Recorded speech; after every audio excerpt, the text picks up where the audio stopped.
Hello, friends. My name is Steve. I forgot to use StreamYard, but we are here to talk about the month of September. Here with some friends. We're going to wrap up the month, talk about what we're reading, watching, and listening to, and just whatever else we get into. We'll see what happens.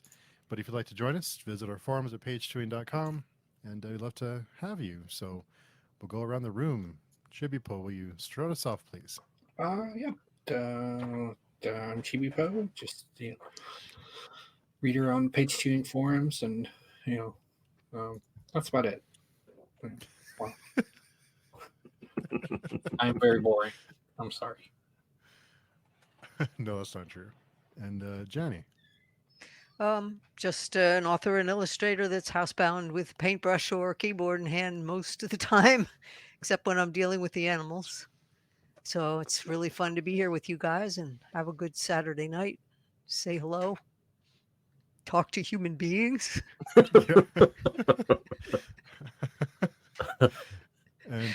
I've never seen this guy before. I have no idea how he got in here, but what is your name, stranger? My name's Chris Mohan. This is my third live stream of the day, or third recording of the day at the very least. So I'm very lucky to have that opportunity to discuss as much good and useful things that I love doing. And this is like perfect for me because this kind of intersects all the things that I do in a lot of ways. What I'm reading, what I'm watching, what I'm listening to, whatever else everybody else does. So very glad for the invite, Steve. Of course, yeah, it's always a pleasure. I like how all of us start off with "I'm just X, Y, and Z." Isn't that funny? Yes, we're not a very bright crowd at all. Well, you don't want to overwhelm people with the list. Yeah. Some of us can't even do a list, Johnny, but yeah, it's like, yeah. Johnny, you have a list. I don't really have a list. I'm like, well, no, I don't really have a list. I just get bored really, really easily. And when you hit an impasse in life, the best thing I've found for me anyway is try something totally new, completely challenging, that will completely absorb you for 4 or 5 years until you run out of stuff to learn. And then same thing, rinse, repeat. So yeah, I have a list, but it isn't all current at once. It's just I have a short fuse for sitting still. Yeah. I know what that's to that end, my parents are still waiting for me to get out of my phase of liking fantasy and sci-fi and creative storytelling. Oh, never!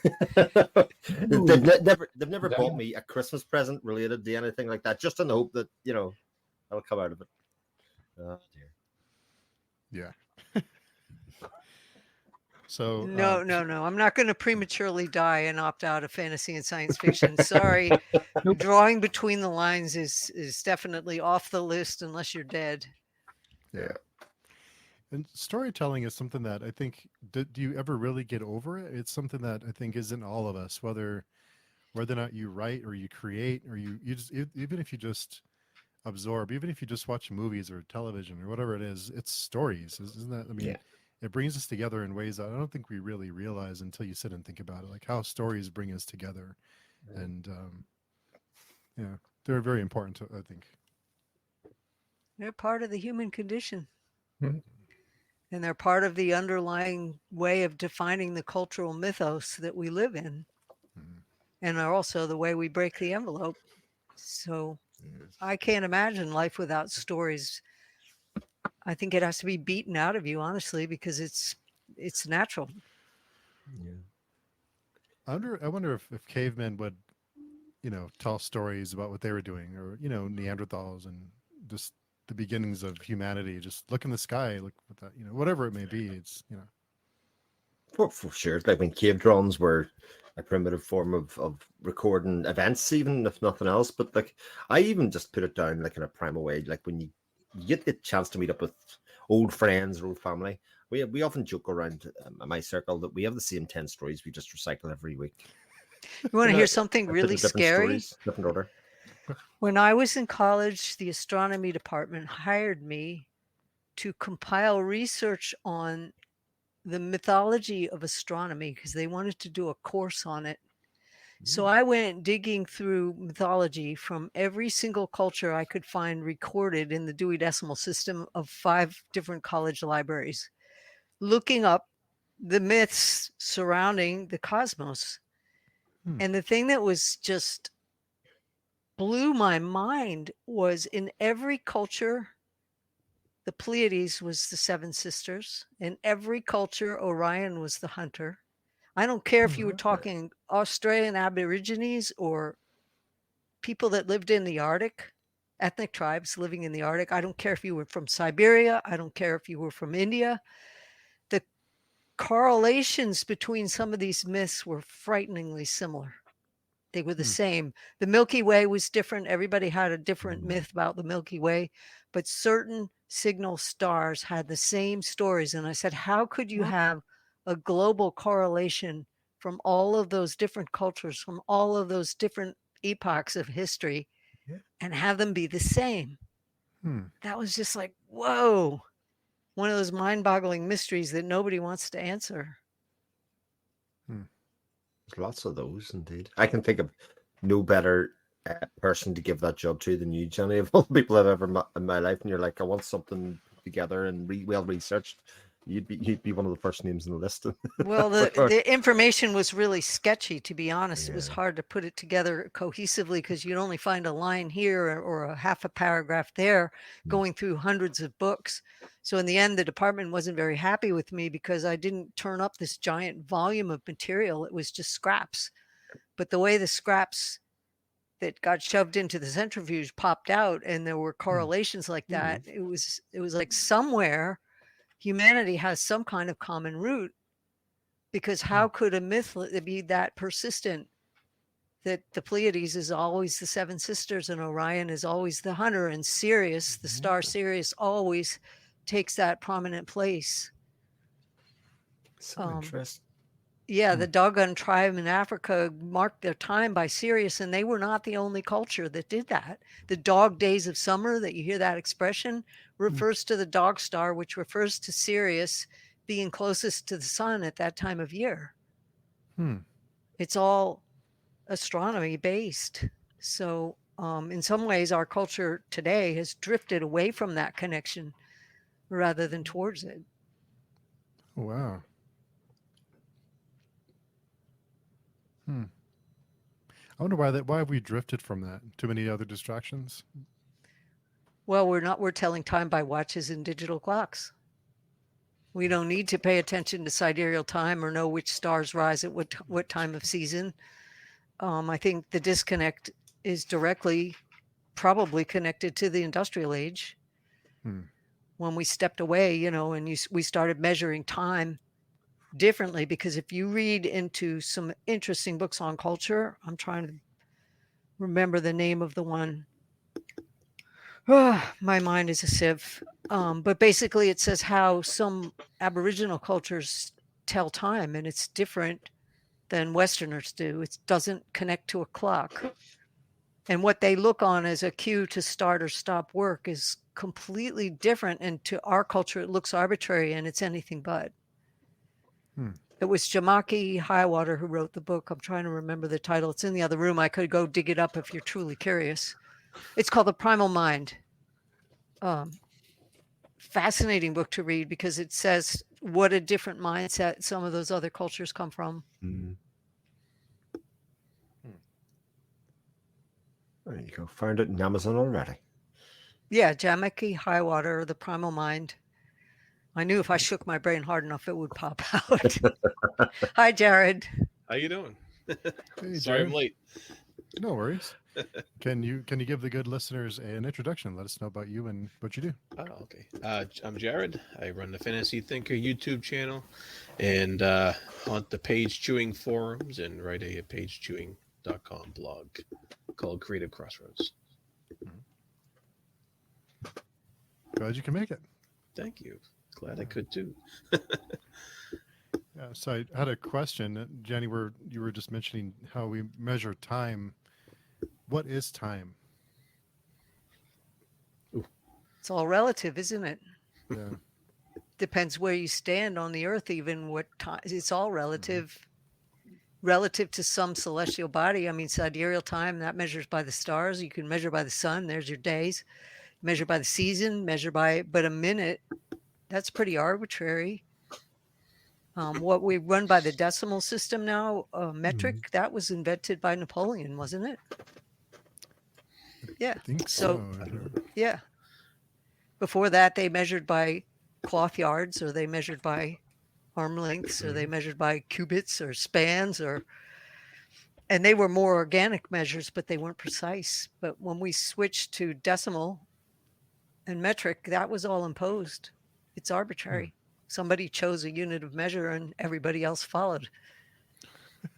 Yeah, on a more natural level, it's the part of the life and death cycle and the rebirth, the aging process. Yeah, I've always. Then it depends on what time. If you're next to something that's has a lot of mass, like next to the pyramids or next to a large object, time will move slower for you because of the drag on gravity, and it's mind blowing if you get into it. Good old relativity, indeed. Yeah.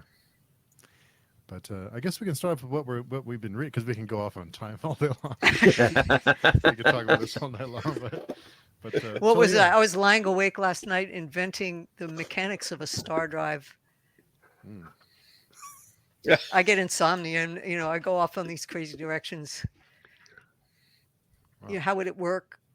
What mechanism would you use to connect the dots? How could you build a plausible system? Because relativity is so elastic, it really is all relative, and that's true of just about everything. It depends on your perspective or your point of reference. So yeah, we could go on this all day. Yeah. Oh dear. The Primal Mind. That was what the author was. Jamake, Jamake, I think. High water. High water. Okay. Yeah, that's exactly right. Yeah. Boy, I'm reaching back 30 years for that title, at least. Well, it's exactly 30 years. It's 1st of August 1983 as it's published. Yeah, so there you go. Gad, my mind isn't shot quite yet, is it? Indeed, that's pretty impressive. I have no concept, not to go back on time, but I have no concept of time. I used to think when I was much younger, when people used to, like, when we were playing soccer as it was, and everybody had to take their turn in nets, that everybody else had this innate ability to tell time. So they'd say, right, it's your turn for 5 minutes, and then somebody would say, that's 5 minutes up. And I used to sit there completely bewildered going, how do you do that? You've been playing football the whole time. And it was only, like, shockingly when I was in double figures that I actually realized that they didn't know. They just guessed. Well, the jockeys that ride racehorses can clock time very, very accurately. I think some of that is practice. And some people claim to be able to pre-program their mind to wake up at a certain time. It's hit or miss it with me, but if I have to catch an airplane flight, often I'll wake up 5 minutes before the alarm, or I had to go search and rescue because I hated the alarm so much. So much. But it's imprecise. Yeah. I wouldn't dare depend on that. Yeah. Oh, musicians rely on time a lot. That's for sure. While they're playing, to keep time, and it's amazing how accurate they can be. Yeah. Anyway, reading wise, I've read very little. What have you read? Very, very little. Basically, everything I have read, I have done a stream on, or had a stream that I couldn't attend for one reason or another. So I had read the first 2 books of reread actually the first 2 books of Cities in Flight that Jarrod has read as well, I think. Yeah. Well, I know because I've seen his review, and yeah, we're still in the weeds with that one, doing books 3 and 4. Still in the weeds. God, yeah. I read that too long ago to participate in your discussion. It was a while back that I read that one. Yeah. My this week read was what? It's okay. Yeah, I think we were having a very brief discussion about it earlier on. I think it's a novel that is suffers because of the product of how it was published in weekly serials. I think as a cohesive novel or set novel put together, it just doesn't. It isn't quite as tight or isn't written for that form, if you know what I mean. So that time period too was. Science fiction was written mostly by men, and it was mostly idea books. Yeah. So a lot of the science fiction at that time is just dry as dust. You got to read it for the ideas. Yeah. That's my recollection of the title, but trust me, I read that a long time ago. Mhm. But there's some great ideas in it for sure. There Like is good ideas. the spin busy, and then again that space drive that you were talking about. Johnny, he has his go at it, somewhat unsuccessfully, successfully. He has the idea that, you know, rather than just doing spaceships that can travel through time and relative space, you can take whole cities and move them through time. That's basically what Cities in Flight relates to. Yep. So I'm not sure how successful the science is and how he tries to explain it. He tries to explain that he worked it out by building a bridge in Jupiter, which I thought was really interesting up to the point where he just went, and ta-da, that's how it happened. Yeah. Well, it's a fascinating subject. The reason why I was lying awake designing that was because I was considering writing a 2-part story of Aethera First Contact. Oh, Nice. And to do that, I would need to know a little bit more. I would have to dig deeper into the tech of the civilization that preceded. So I was saying, okay, I've got this and this and this lined up. I know how this half works from the Aetheran perspective, but what about the other side? So I was digging around saying, what would be plausible? Hmm. And we know that gravity can bend light waves, and we know that you can't travel linear at the relative speed of light, but you could fold. And if you folded space that way to bring 2 points together in time, what would you use to connect the dots?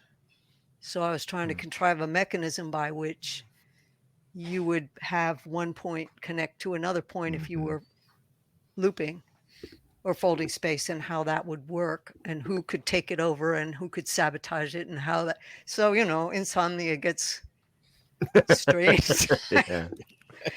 That's one of the tamer subjects when I'm lying awake at night.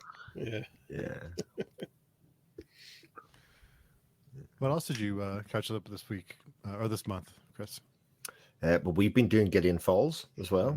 Yeah. So, and like enjoying it a lot. I think just in general, like enjoying it a lot. We had the last issue I had a few issues with, but Jarrod talked me around, and it's now my favorite bit of the entire series. It's a graphic novel that has got fabulous artwork and paneling. I think we're all agreed on that. Some of the most interesting stuff that I've ever seen, actually, in a graphic novel or comic book. And it basically tells the story of, well, this is the thing, we don't know. Parallel dimensions, parallel universes, wormholes, all things are possible in this place. There's definitely different time periods that are involved. There seems to be same characters in different time periods that they couldn't possibly coexist in the same time. It's a bit of a horror sci-fi kind of thriller, all based around the idea that there's a good versus evil, possibly, maybe. Again, Whoa. not sure. We don't know yet. Yeah. There's a lot of postulating. Like I've only read 6 issues of it. A lot of religious symbology and stuff. Yeah. Yeah. It's all interesting stuff. But the whole concept of the universe is evil, that'll put a twist in some knickers. Yeah. Yeah. I mean, the one thing I'll say about it is it's interesting. I don't think we thought about it. Something really occurred to me. Is the only concept of good is the people are good, which is actually, interesting in its own right. Because normally there's a higher power that's good, the higher power that's evil. This one, it's only really representing that the only good power is humanity, and that there is like I haven't thought about that in that way. That again, the more that you think about storytelling and stories that have been crafted for you, the more you kind of dive into them and go, interesting. I hadn't thought about that. That is the people are the only good things. Yeah, new idea, Chris. New idea. Ideas indeed. Next We haven't time. need to record, yeah. Or otherwise. And then the last thing that I basically got to read was The Gallant, which is Janny's own short story. That was, I mean, if Janny could stop listening for a second, I think was really rather wonderful as well. It made me Just- cry. Yeah. It only took me 10 years to write it. Oh wow! Hell, Really? 10 years well spent in my Yeah. view then, Janny, for sure. Well, it's like fitting the ideas together and placing them in history and having just the right bits to come forward. It was a lot of decision making and a lot of writing those backstories is tough because the minute you pull on one piece of yarn, 50 others Yeah. in the knit, you end up going sideways down rabbit holes. But Yeah. speaking of The Gallant, I have a sequel in mind, and I've Oh. tried Wow. 4 or 5 different beginnings that I threw out because I didn't like them. I think I hit on the good one today. Oh, But timing. if it writes at the snail's pace the other one did, you might be waiting for a while. Yeah. So there's three of us read that together this Oh, this month. that's Chibipoe sweet of you read that guys. as well. Yeah. Yep. As well. It was a real treat, I have to say. Oh, thank you. That's great. I'm kicking myself that I didn't submit that wide. I never submitted that anywhere. I did it as a, what was it? One of those 1 month quick novella collections to bring in new readers. And they had, they had been bothering me for years to give them an original. And I didn't know I didn't have to give them an original. I didn't know I didn't have to give them an original. So, I had this novella almost finished and I said, oh yeah. And so I caved and then I really kicked myself. I didn't send it to Tor.com or some other place, but there it is. It's out there. And if anybody's listening wrong and never read any Janny's work, it's a good place to start. I'll tell you, for me, the thing that's really striking about it is how within 10 pages, I can care so much about a character in a novella. It's one of the feelings that I have in novellas is that there's never enough space to really get to know characters and kind of come invest them. So you don't really get that. 10, 15 pages, I'm all in. You could make somebody cry at 15 pages if you wanted, given the way that you write characters. It's really something. And I think that kind of follows through, I'd say, into your larger works as well. So, I think if you're looking for through lines of one against the other one, aside from the writing as well, there you go. And Chibipoe is showing us but you can't get that anthology anymore. It's gone. Yeah. Jeez. No, it's the only place you can get The Gallant is on my studio shop until if I ever get the 3 ideas that I want to complete, then I'll bundle them as a book and I'll put it out there in 1 volume. But right now, I'm keeping it small. Yeah. But yeah, I think it comes down to not every idea is worth developing. And so how do you pick a character or a story that's worth telling? I'm really, really selective. I have a big box of unfinished stories that just were not worth the time. So I'm really, really selective. And it's also fitting the idea into its correct space. Oh, for sure. That story Those didn't need to be shorter, would have suffered for being shorter, and it wouldn't have worked as well longer. Yeah. Wow. Those are the tough decisions. Yeah. Really. Yeah. I don't envy that. Insomnia makes it real easy.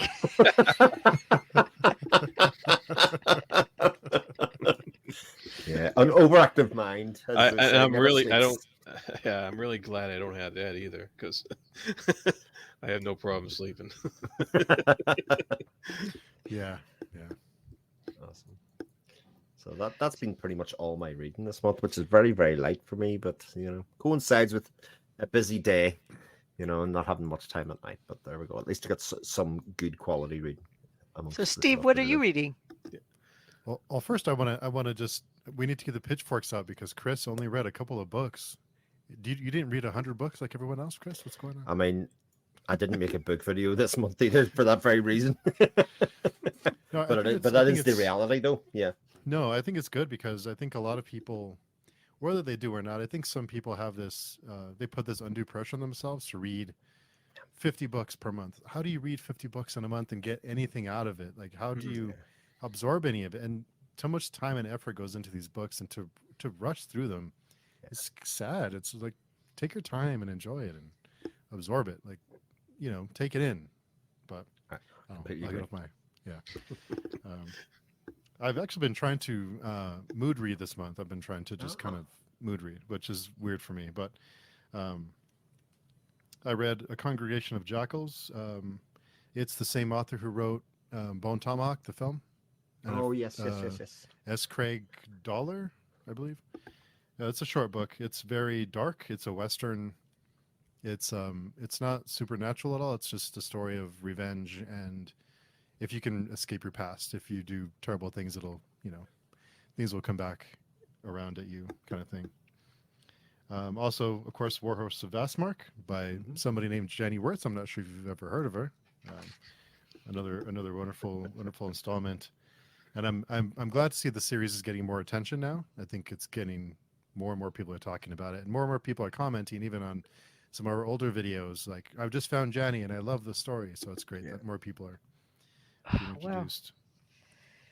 Yeah, so I'm reading Manifest Delusions with Varsha and Dan. So we read The Mirror's Truth, and we're almost about to finish A War to End All.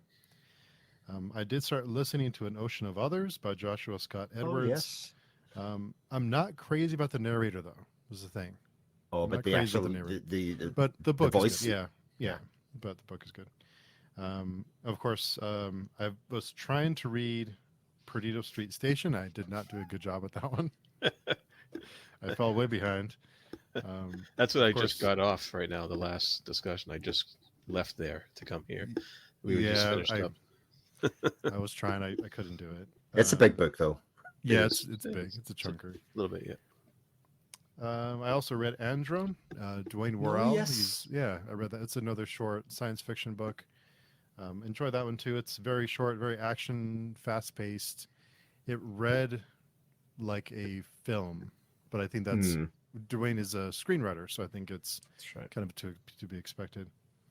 And I also started The Entangled Life, which is really fascinating about fungi. Fungi. I've got that book here. Yeah. Yeah, it's really interesting. I was trying to do a chapter a day, but it's been a wild week. Yeah. So I think, and of course, Gideon Falls. We've been reading Yes. Gideon Falls. And your weekly pools as well. Yeah, that's fun too. I think they're very short, just reading single issues, because they're like 30 pages, and it goes really fast. So yeah, there's too many of those to name, but some really great work being done out there that I didn't know. I'm not into capes and cowls like the superhero stuff, but there's so many great creator-owned independent stories being told out there that it just blows my mind. Yeah. Swan Songs especially is an anthology series that they're doing every month. Is a different series. It's the theme is the end of something. Okay. So the first issue was the end of the world. It's about a man and his mother's dying in the hospital, and the world's ending around them, and he's trying to get a book for her, and she's on her deathbed, and he goes out to brave the apocalypse to get her a book to bring her comfort in her last few moments. The second issue was the end of a marriage, and it goes through this history of these two people who loved each other, and their marriage is falling apart. Really touching, and so yeah, lots of great stuff out there. But and of course Berserk, which is very dark, very dark, very violent. But yeah, so I'm reading that with JC and Byrne, Varsha, and Dan Dolores. Yeah. Ooh, I didn't realize I read that much until I. I was going to say, you started this Yeah, whole thing off with a prologue and a speech and a rant about the people who read so much. How do they I do know. it? And yet, Well, in my defense, I am only a few pages. I'm only a few chapters into An Ocean of Others. I started that on audio, and the other ones that I read are fairly short. Yeah. So not too many chunkers. So I do not read fast because my days right now have been double shift, 2 different art deadlines running at the same time, plus all of the graphics that I have to do to get the promotional out for the next book, bookmarks, revised all the bookmarks. But I read Sister Song this week, which I had been avoiding, Lucy Allen's Sister Song. I was avoiding it because years ago I used to do ballads. I used to do gigs in bars. I did ballads, and I was familiar with the Two Sisters ballad, and I said, this is going to be a grisly story. Somewhere along the line, they're going to bring the horror of what that ballad was about. So I avoided it for years, but I have to say it was an interesting book. It was highly recommended to me by Paige Christie, another author whose work I admire very much. It's probably one of the best portrayals of a trans character I've ever seen in literature to date, which is dear to my heart because I see too much of the effects of that in missing persons. The tragedy that can happen when those people are not understood and are cut off. It's really unpleasant, their lives, what becomes of them when they're not given space to be who they are. So I really enjoyed that aspect of the book a lot. Even though it's a tragedy, and even though, they went into the horror, it was pretty bloody. They didn't pull their punch. Lucy didn't when she wrote about the gist of that ballad. I don't know if any of you are familiar with the ballad Two Sisters, where one of them is murdered and they make a harp out of her bones and give it voice so that she can tell what happened to her. So it's a pretty spooky Halloween horrific ballad. You can find it in Childs. I'm sure you can look it up on the internet. It's called The Two Sisters.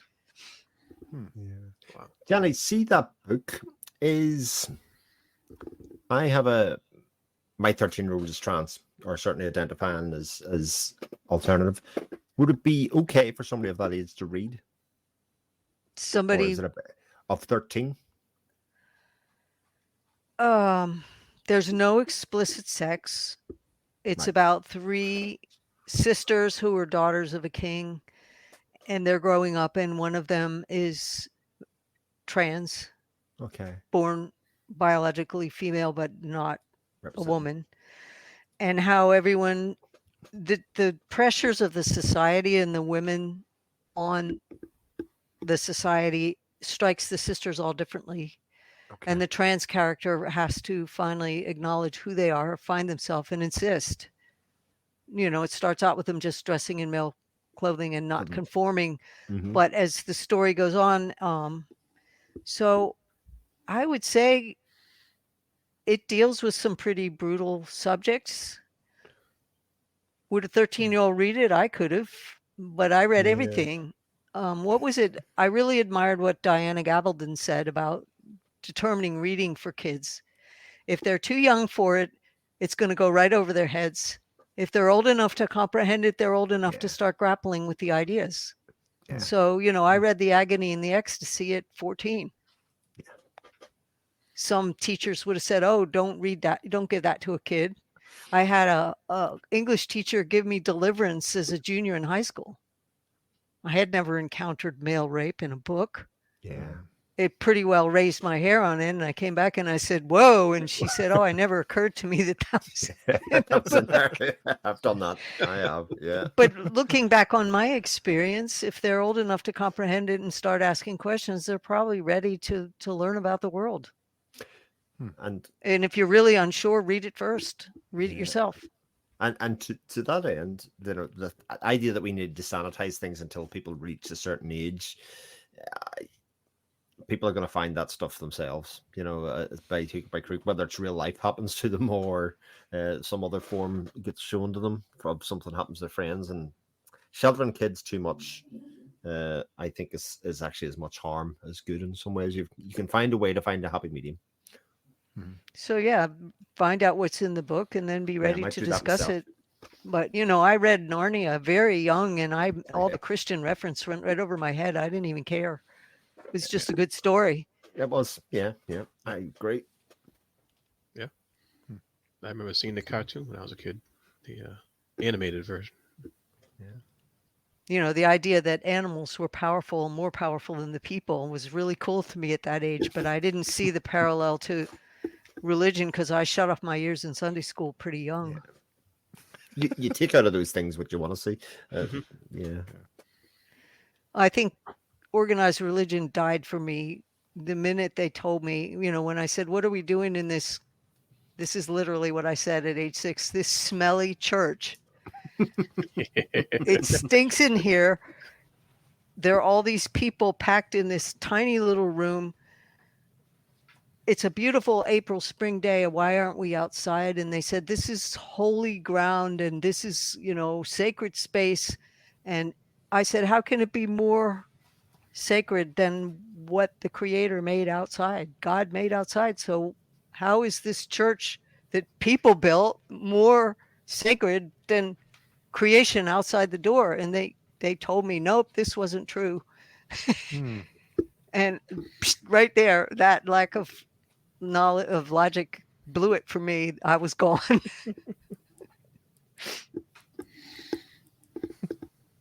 It's true though. Enjoy the day.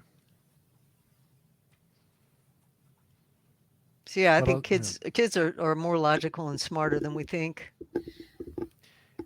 Is that something that we've done more of in the last 20 years or so? Is that something that we try to do more than just let kind of, or are we too, do we overthink that too much?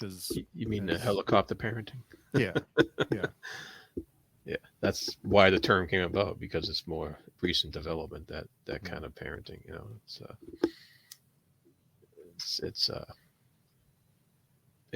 It happens these days. I don't know if it's Have too necessarily more recent development in as much as it just got more attention. I think it started with television. Thinking back to, Jarrod, you Maybe. probably remember before TV. I was very small, okay? But before TV, we had this little black and white thing. Yeah, I had the It little was black and white tiny. one. Yeah. Yeah, and it didn't come into the house even until I was 6 or 7. And the shows weren't very good. And of course, my brothers were older than me and they'd beat me up. They got to watch what they wanted. But the whole thing of parceling time and getting kids to do something else so parents could be free, we were left on our own a lot more.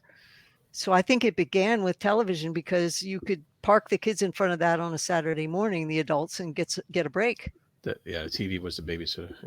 Yeah. And then when that wore thin, now it's whatever else they do. But the kids today, they're growing up end to end, one activity another, and they're not given the free time to mess around on their own. They don't have Come time. up with their own toys. Plus the plastic era, when toys in the toy aisle became something that kids had to have. We played with pots and pans on the kitchen floor. We didn't have all that stuff, all those bright neon plastic toys. We didn't have that stuff. The cardboard box was the greatest. Yeah, thing we in the made world. cars out of cardboard boxes. Exactly. Yeah. We went skidding down the hill on, plastic that we took out of the kitchen before trash bags, whatever we could get our trash can lids. We would hose down the hill and go down the hill on a trash can lid in the summer when you couldn't. So where did that kind of free play go? We're so urbanized now, and the parents are scared to death of whatever's out there that's going to grab them off the street. Yeah. We were just taught really firmly, don't talk to strangers, and for God's sake, don't get in anybody's car. Yep. So it's a different world. Yeah.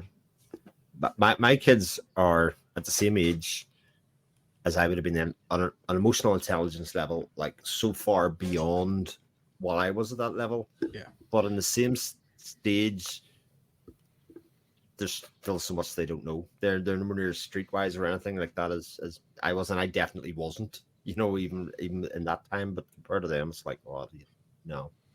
So it is that kind of thing. What they've gained in one hand, they've lost in another one. That free play element, I think, about that experimenting and making actually real mistakes rather than. Yeah, and they're more stressed out than what I remember.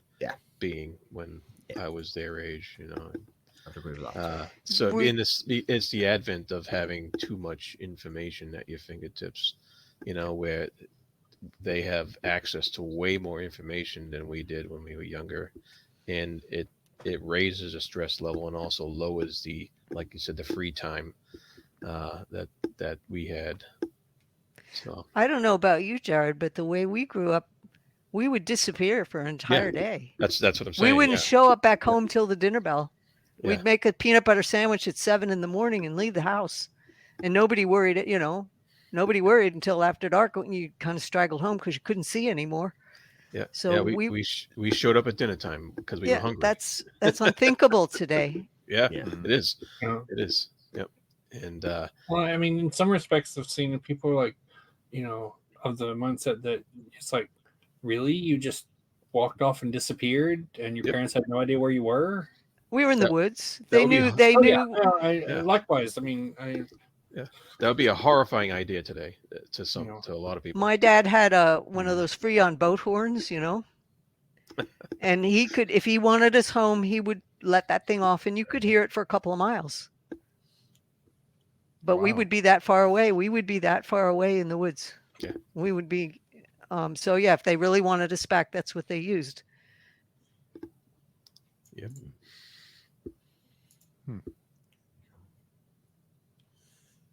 So we would have a pack of kids. We wouldn't necessarily be all by ourselves. We'd have a couple of friends or a brother or a sister.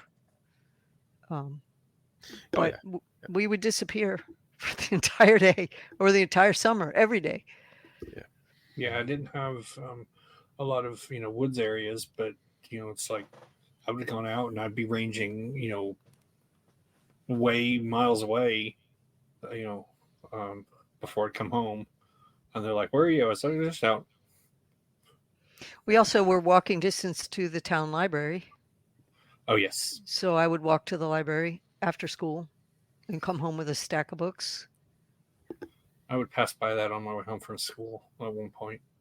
Yep. Spend all my allowance on batteries so I could sneak read under the insomnia. Oh, dear. Yeah, I read all the Lord of the Rings and the Gollum scenes under the covers with a flashlight. It was terrifying. I was 14. I can see that for sure. Yeah.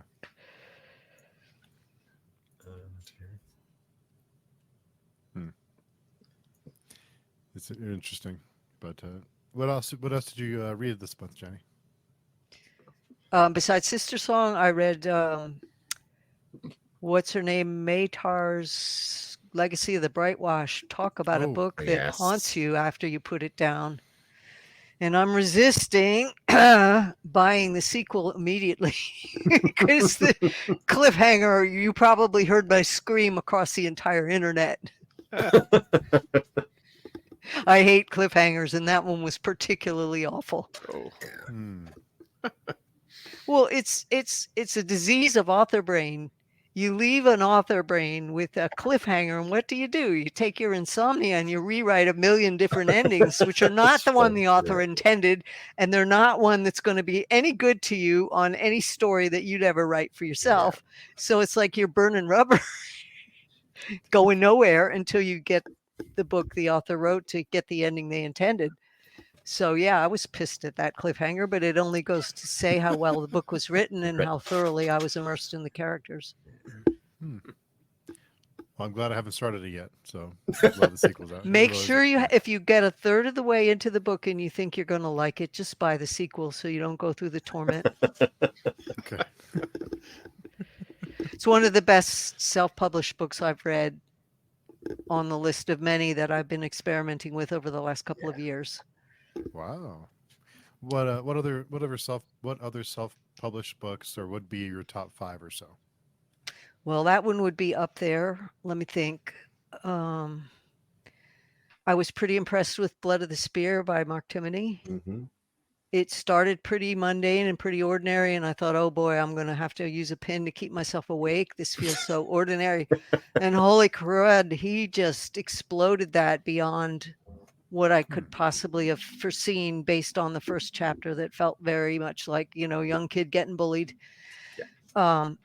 And he's taken his time writing the sequel. It's not out yet, but I'm glad for that because the spin that he's got going by the end of that book, if he's going to make something of it, he can't rush it. He totally can't rush it. So that one impressed me pretty strongly. I'm trying to think. I mean, my head is full of so many different books. So give me a moment. And there are many others that I felt were really well done. Yeah. But the recency bias. I want to put that Yeah, for aside and sure. let the other ones float to the surface. I find sometimes when self-published books first come out, the first one is often better, and then they get into hurry up and put out the next one and hurry up, put out the next one. So I find it hard for some of them to maintain the quality that they did when they put out their first. And that's true of traditional authors All books, too. yeah. Well, they have years to perfect that first book. They make their first sale, and then suddenly they got to work under deadline. And that's a whole different ballgame. Can they maintain the quality over time? So it isn't a self-published problem at all. Yeah. Not at all. It's funny. I think you can also say the same for a lot of bands who have that first album and they spend years on it and they put so much time and effort into it. And if it becomes successful, the record companies and everyone else and their fans are like, we want the next album, and they just pump out the next one. And I can't think of very many who there must be a lot of pressure to produce it and get it out right away. I think especially for music, usually that first album is the culmination of their greatest hits of the past 5 years of them touring, etc. Going, them focus testing things in a live venue with people. And then they have 6 months to prepare the next lot. And I think that's very unfair. And it's very rare, as you say, that a band can ever match up to the first record. Other self-pub that I feel is growing in quality as it goes is P.L. Stewart's Drowned Kingdom. Yeah. Holy moly.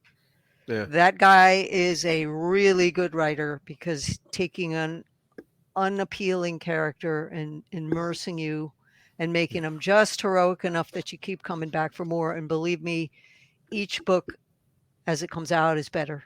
That's great to hear. So 'cause if you yeah. are stalling at the half point of Drowned Kingdom, don't keep going, because that's where it starts to really pick up and it gets nothing but better as it goes. So I'm expecting very great things out of that writer. There are other very well done self-published books, but I feel like they are probably written for an audience that they're striking to, and they have struck that audience. They're absolutely hitting the mark, but that might not be necessarily my closest preference.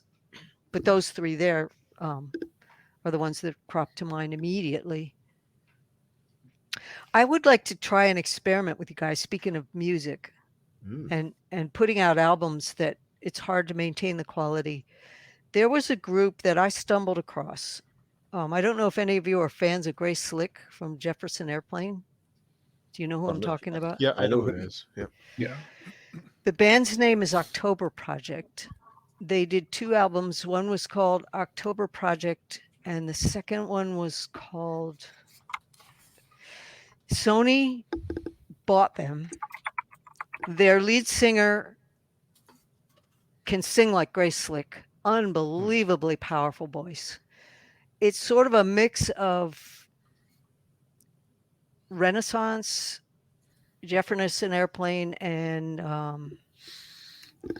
what am I thinking?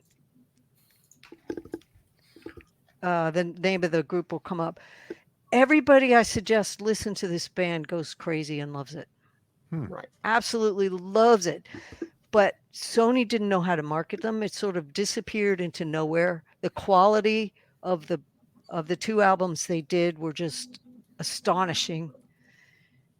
And then they dropped into obscurity. They lost their lead singer. They came out again as November Project, and they're equally good as November Project, but different because the one thing that was unusual about that band was the person who wrote the lyrics to their songs was credited, even though she isn't a singer or a musician. She just wrote the lyrics.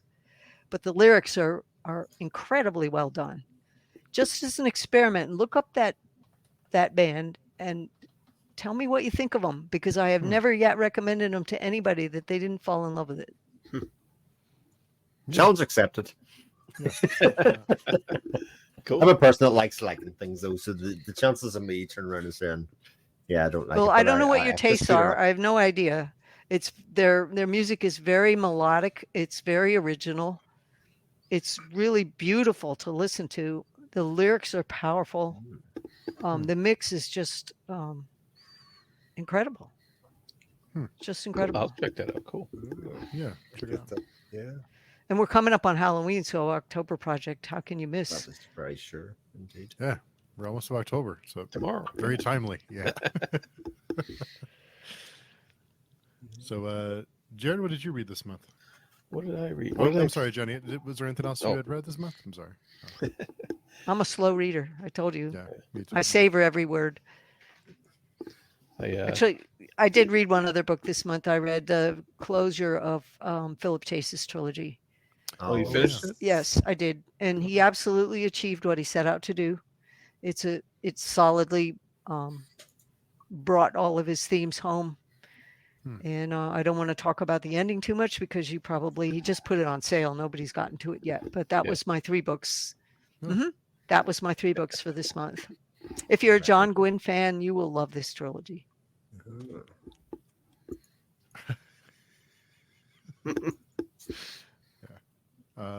Jared, what did you read this month? Well, I finished Perdido Street Station. And that was kind of wacky and wild and strange, but it was good. It was good, and I finished the book that wouldn't burn. That's right. In Mark Lawrence, and I really liked that. I really liked it a lot. It's about a magical library, so what's not to like, So I really enjoyed those a lot. And then I'm in the middle of a bunch of other stuff, including Fugitive Prince. I'm waiting for you guys to catch up for that. I already read. Jared read the next 3 chapters the day after we finished recording Warhorse, as far as I remember. Yes, I did. And now I'm like, come on. And I'm in the middle of Return to Dawn, and I'm doing that Cities of Flight in Flight book that I'm in the middle of, and I'm in the middle of Toll the Hounds, my reread from Mal's in there. That's enough. That's quite enough. No light reading in that pile, that's for sure. No, and I kind of, a few of those are read-alongs, so I get sucked into those read-alongs and or bullied into them by Vasha, and she's very mean. Yeah. I mean, it's the Berserk having an effect on her. I'm pretty sure. She seems the least likely person to read Berserk on the face of it, but actually, I think she revels in it and uses it for fuel. Yeah. And Philip was kind enough to give me the arc for this, so I had to start that. That was very nice of him, and so that's the big list. Yeah. 2 of the nicest people, Philip Chase and Varsha. I mean, just wonderful people to be around. Yeah, a pleasure, complete pleasure. Yeah. That's what's very hard to say no to anybody like that. You're just kind of like, well, yes, of course. If you've asked me, I feel privileged and honored. I will say yes to that. and getting involved with you guys, but that's right. But and I have my own weekly pulls list comics that I read as well. So I'm with Steve there. There's a few too many to make the list, but what are a couple that stand out to you? Well, I think you're reading The Sacrifices. I'm enjoying that. Yeah. That's really Rick Remender, right? Remender, yeah. Yeah, that's his name. Yeah. And I also enjoy anything by Terry Moore. He puts out Strangers of Paradise, so I don't know if you heard about those. And he has the current series is called Parker Girls, and that's kind of it's just a continuing on of the Strangers of Paradise story. Which he's a completely self-published writer and artist, and he's very good. I like his stuff, and I also read the Conan whenever that comes out. Yeah. Just because I'm a Conan fan, so Yeah. I always pick them up, even though the stories haven't changed much over the years. But it's something comfortable I slip into all the time. So it's good, and a few other things, mostly fantasy based comics and independent or Image, Yeah. Creator owned, I guess, comics that I really enjoy. I don't really do the superhero thing at all. There's no stakes. There's no. It's like Yeah. that's I mean, what- I got burnt out on it. I read I think- a lot of superhero stuff in the '90s, and I got burnt out on it in the aughts. Yeah. I think a big problem with the superhero comics is they're kind of just stuck in this, both Marvel and DC. They're kind of stuck in this, eternal now, and nothing really ever changes. So it's like they have these big events, but they don't really have any lasting impact. And so it's just always, Peter Parker is the, nerdy kid, living with his aunt, and even when they try to, some writers try to, advance him beyond that and do something, they're like, no, we got to go back to the status quo. Oh, we're missing Chris Claremont. Oh, His wife yes. was my editor once. I love Chris Claremont. He's Yeah. so good. Yeah. Yep. He got me into superhero comics. Yeah. Did Me he? too. Okay. Oh yeah, Me too. because his X-Men got me into reading superhero stuff. Yeah. Speaking of creator owned, the Wendy and Richard Peeny's ElfQuest is 50th anniversary this year. Is it? Oh, I love that stuff. Yeah. Yeah. I wrote some stories for that a long time ago. Which part of Sanctioned. it? Well, what happened was Wendy decided she wanted to go delve into the back history because there were 10 chiefs before Cutter. Yep. And she knew she would never have time to write it all. So she chose 10 authors that she admired Wow. and asked us to pick a chief and Which- write. Yeah. Which So one I did did Skyfire. Oh, okay. All right. I probably read that. And there were 4 anthologies or 5 print stories. And then one of them became a comic. They adapted it to a comic. So 2 of them, I guess 3 of them were reprinted in my short story collection because I was allowed to reprint them in my own collection. Nice. And it was so funny because the ElfQuest fans wrote me back and were all upset and angry and saying, how'd you do this? It's just a ripoff from ElfQuest. And I said, read the copyright page. It was thoroughly sanctioned. In fact, I was invited to write these stories by Wendy herself. Yeah. I met Wendy way back. The first time I ever had paintings in a gallery, there was a Boston gallery, did fantasy paintings by women artists. There were 5 of us. And Wendy came sashaying in the door and she grabs the front of her jeans and yanks it out and says, I'm a woman artist. See my balls.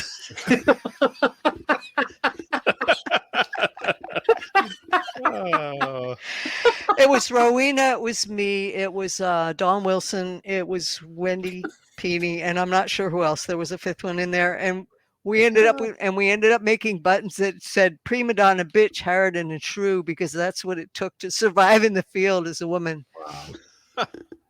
So I think it was Victoria. Victoria, what was her name?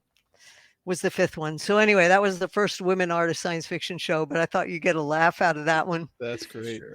Yeah, I met Wendy and Richard one time. They were very nice to talk to at a convention signing. I love ElfQuest. I love So it. yeah, that led to writing a story probably 10 years later, or a series of 4 or 5 of them for Nice. her anthology by invitation. So there you go. Very nice. Terrific. My brief little dip into comics.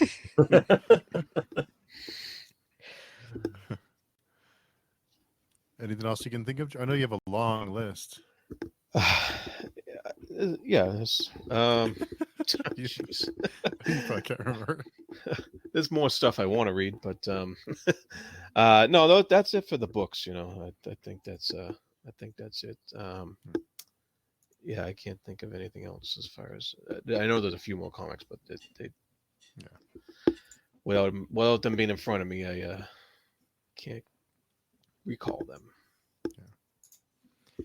And Chibipoe, what did you read this month? Let's see. What did I read or did I finish? Well, I started Naomi Novik's little, I think it's supposed to be YA trilogy. That's sort of a take on, the magic school thing. And I read the first one of those, I think, late August, but the second I finished this month. It ended on a cliffhanger, so I'm not sure if I really want to go to the third one. I was kind of annoyed about that.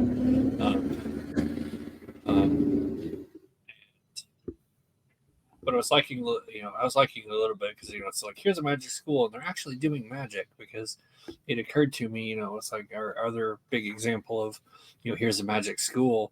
It's like Harry Potter doesn't cast a single spell in the book, the first book ever.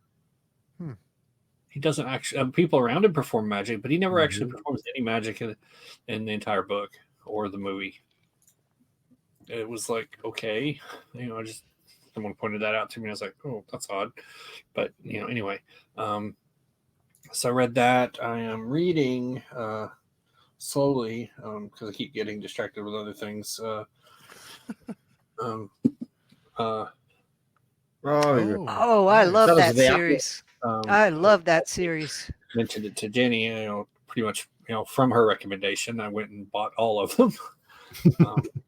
And so I'm working my way through that. And that is what's the series, Chibi, for people? Shadows of the Apt by Adrian Tchaikovsky. So this first one, Empire in Black and Gold. I love that series. Brilliant. Still pissed me off. One character. What he did with that character pissed me off. I will be pissed off to my grave on that one. But it's a wonderful series. I loved it. When a book gets to me, don't you? Yeah. Another absolutely like a gentleman as well, because we get a chance to interview him a few weeks ago, and like just a lovely person as well. Lovely spending time in as well. Yeah, how can he write such horrible things sometimes? But I don't know.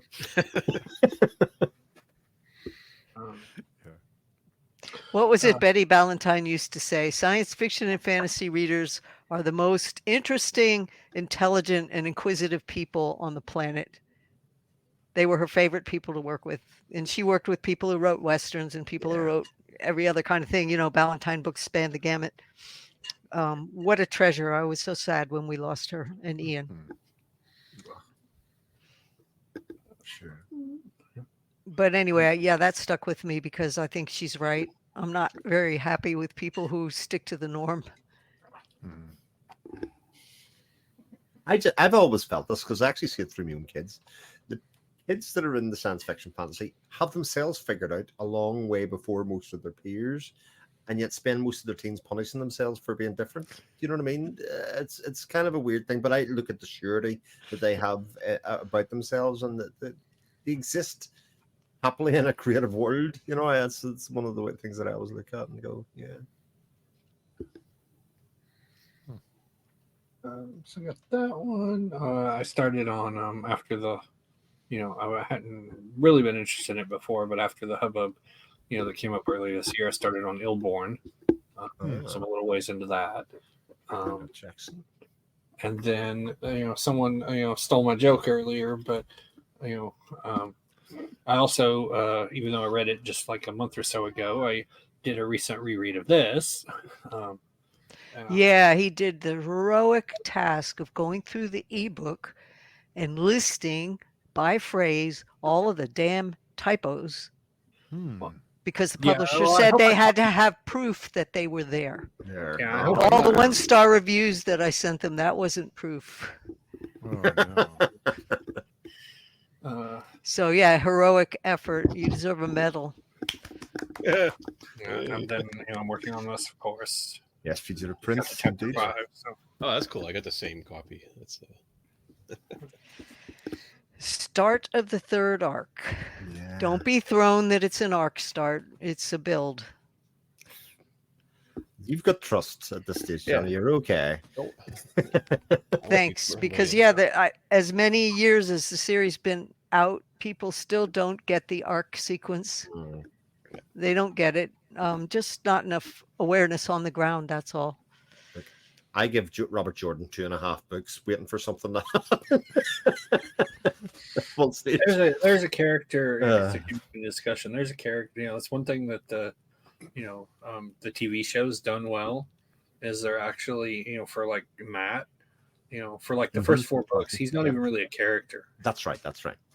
And they've kind of sped around that in the TV show to actually give him something to do. So, Chibi, what did you think of Illborn? I am not very far in it. Has anyone else read it? No, I haven't. It's been on my list of books to kind of keep my eye on. It's not a big one. It was interesting to start. When I this first part of it, and I'm thinking it's like, okay, I'm going to be following this, the guy, and he's going to, be gathering these people up or whatever, and then he does something that I was like, like right before it happens, I'm like, oh yeah, no, I see what's about to happen here. It's like, I don't want to follow this guy. And then he does a pretty graphic thing. I was like, wow, okay, that's a way to start.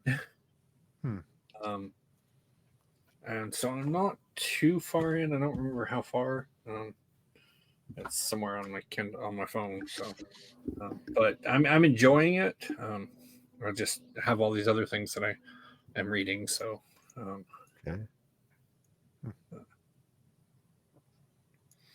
or I haven't gone far enough to to see any anything that any of the complaints that were shut off about it. So. But it has been, at least for warning, kind of violent here and there, right off the bat. That's not what I expected of that, for sure. Yeah, I thought it'd be more traditional fantasy.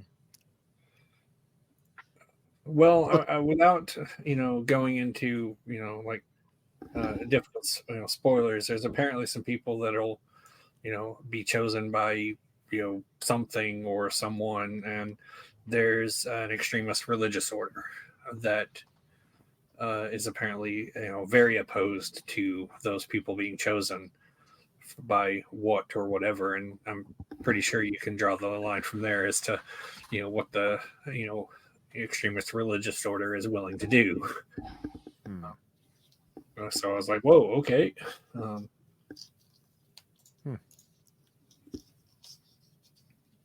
But I don't know how widespread that is, or if it's a, here we're a hidden little secret subsect that, goes and does terrible things because, we can't let anyone know about this or whatever. I don't know. But,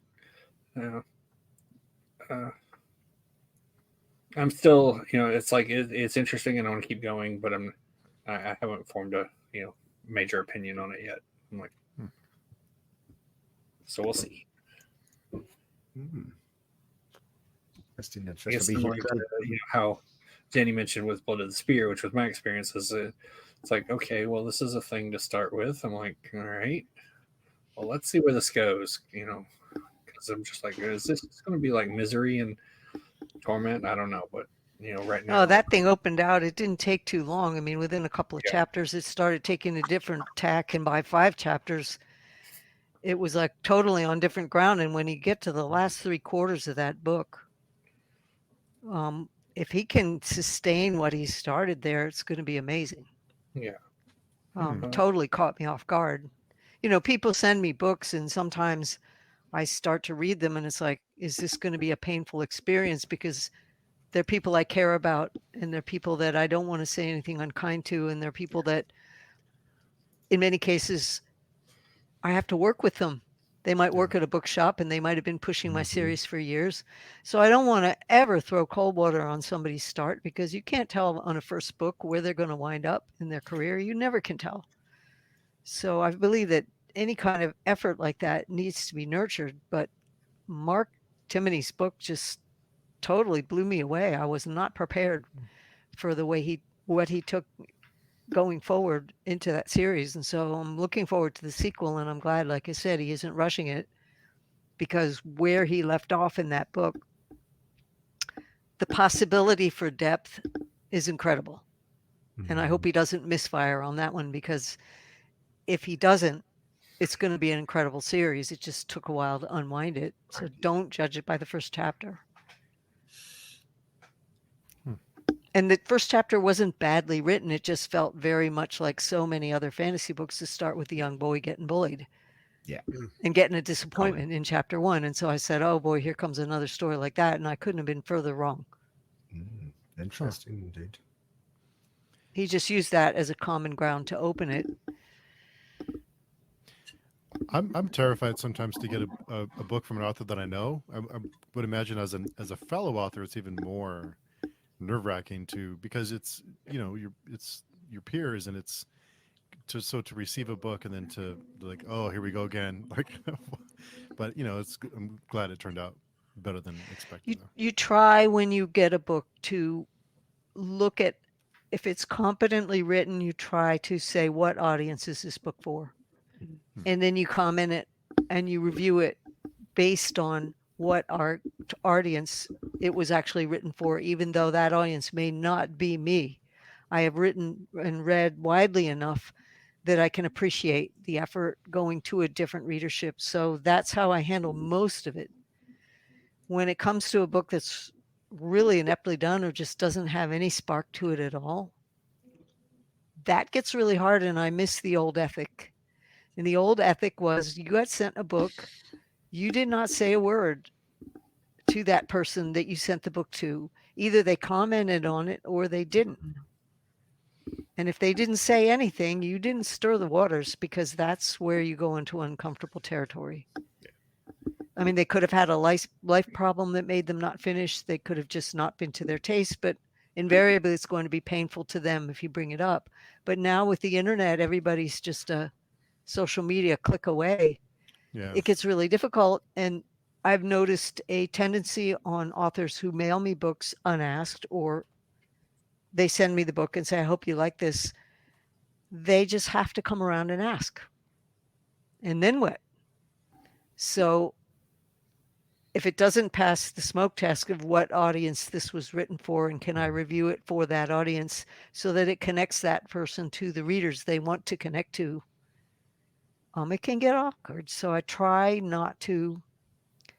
I don't want to be one of these people that just says, don't ever send me a book. Don't ever let me give it a try.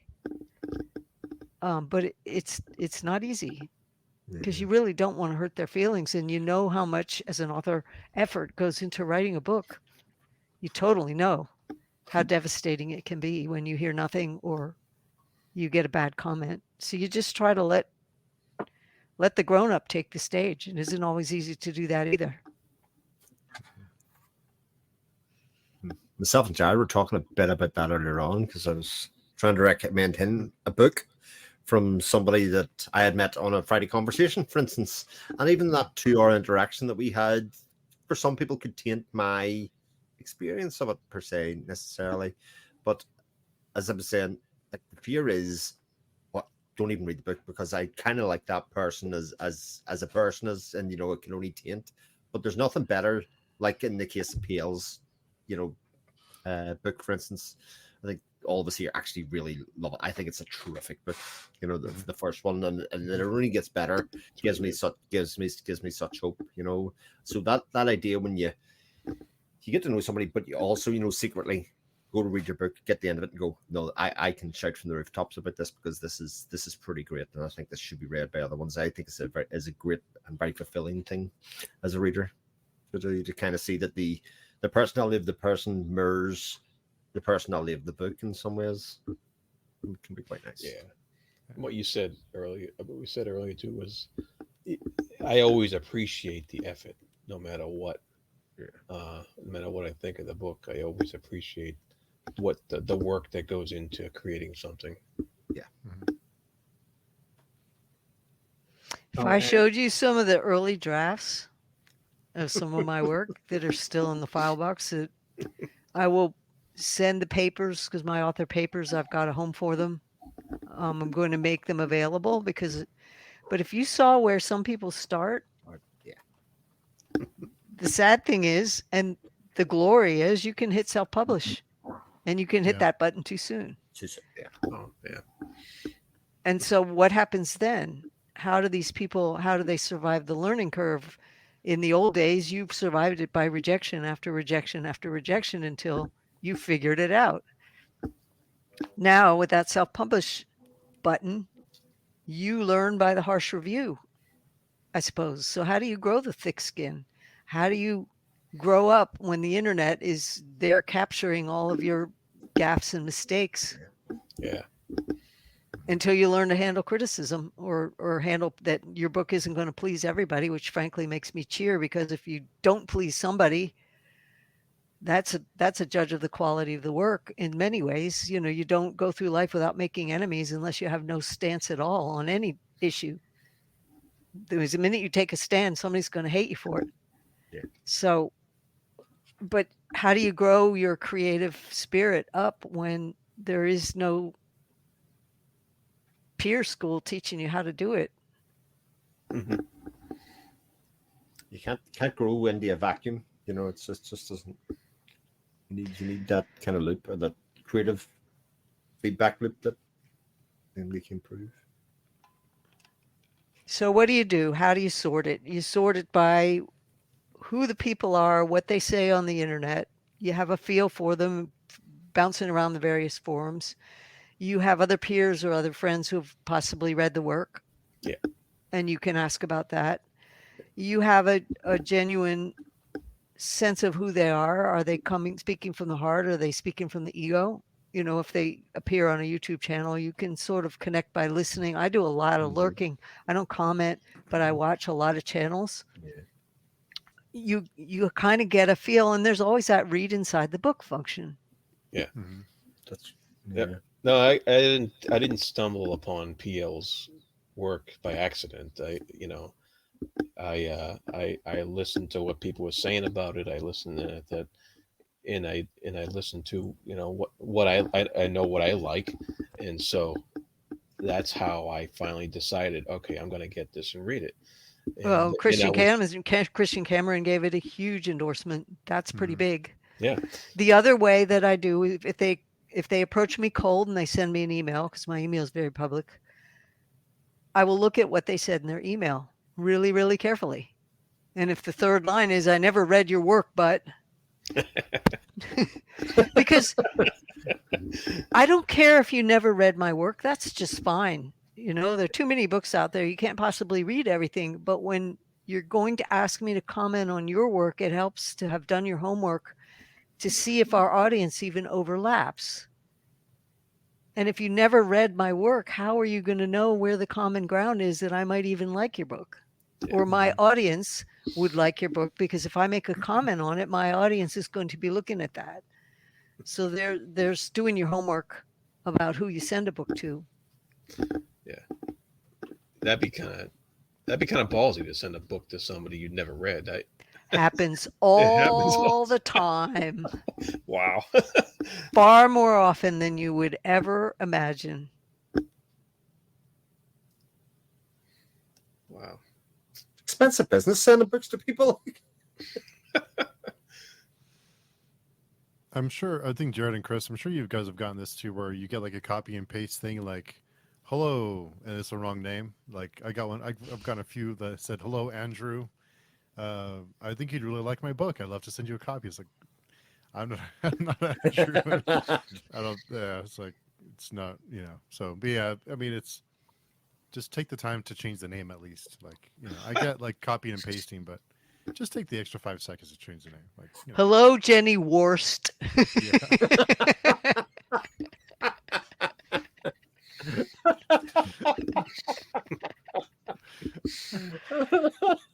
That's great. Oh, and I didn't mark it on Goodreads, but I also read this because I got my copy back from storage, and I hadn't read it in a while. What's that? Sword Dancer? Jennifer Robertson. Yeah. Yep.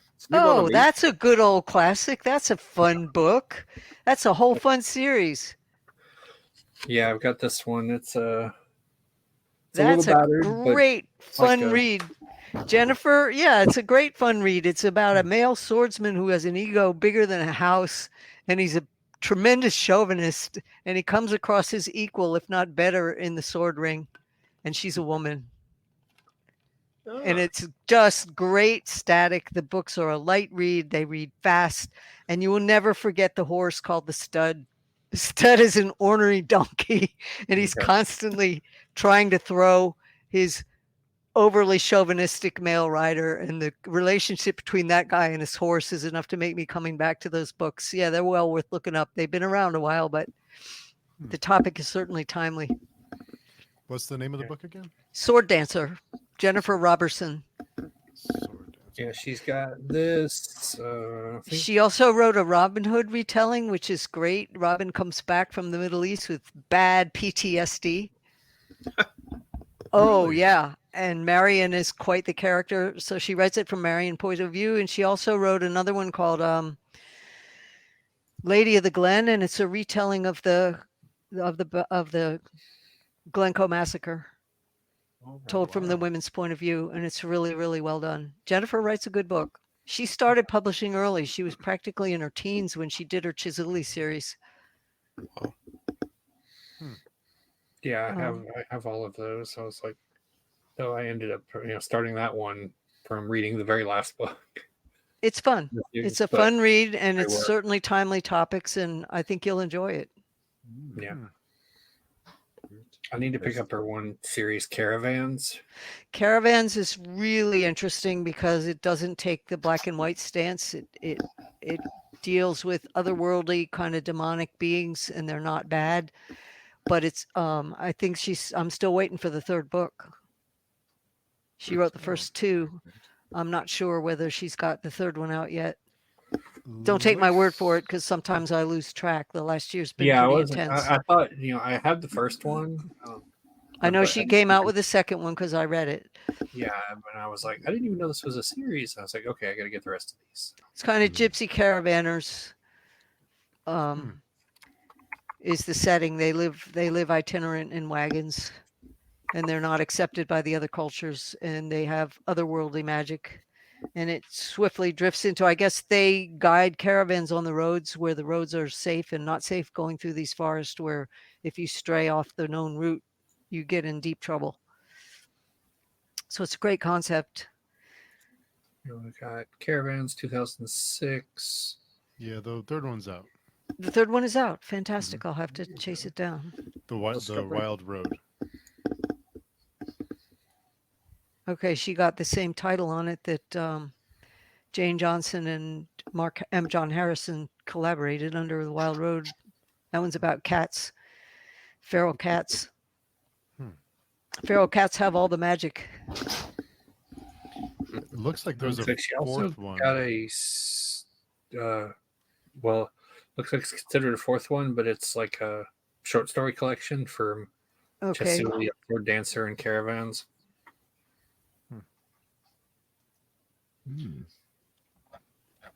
Interesting.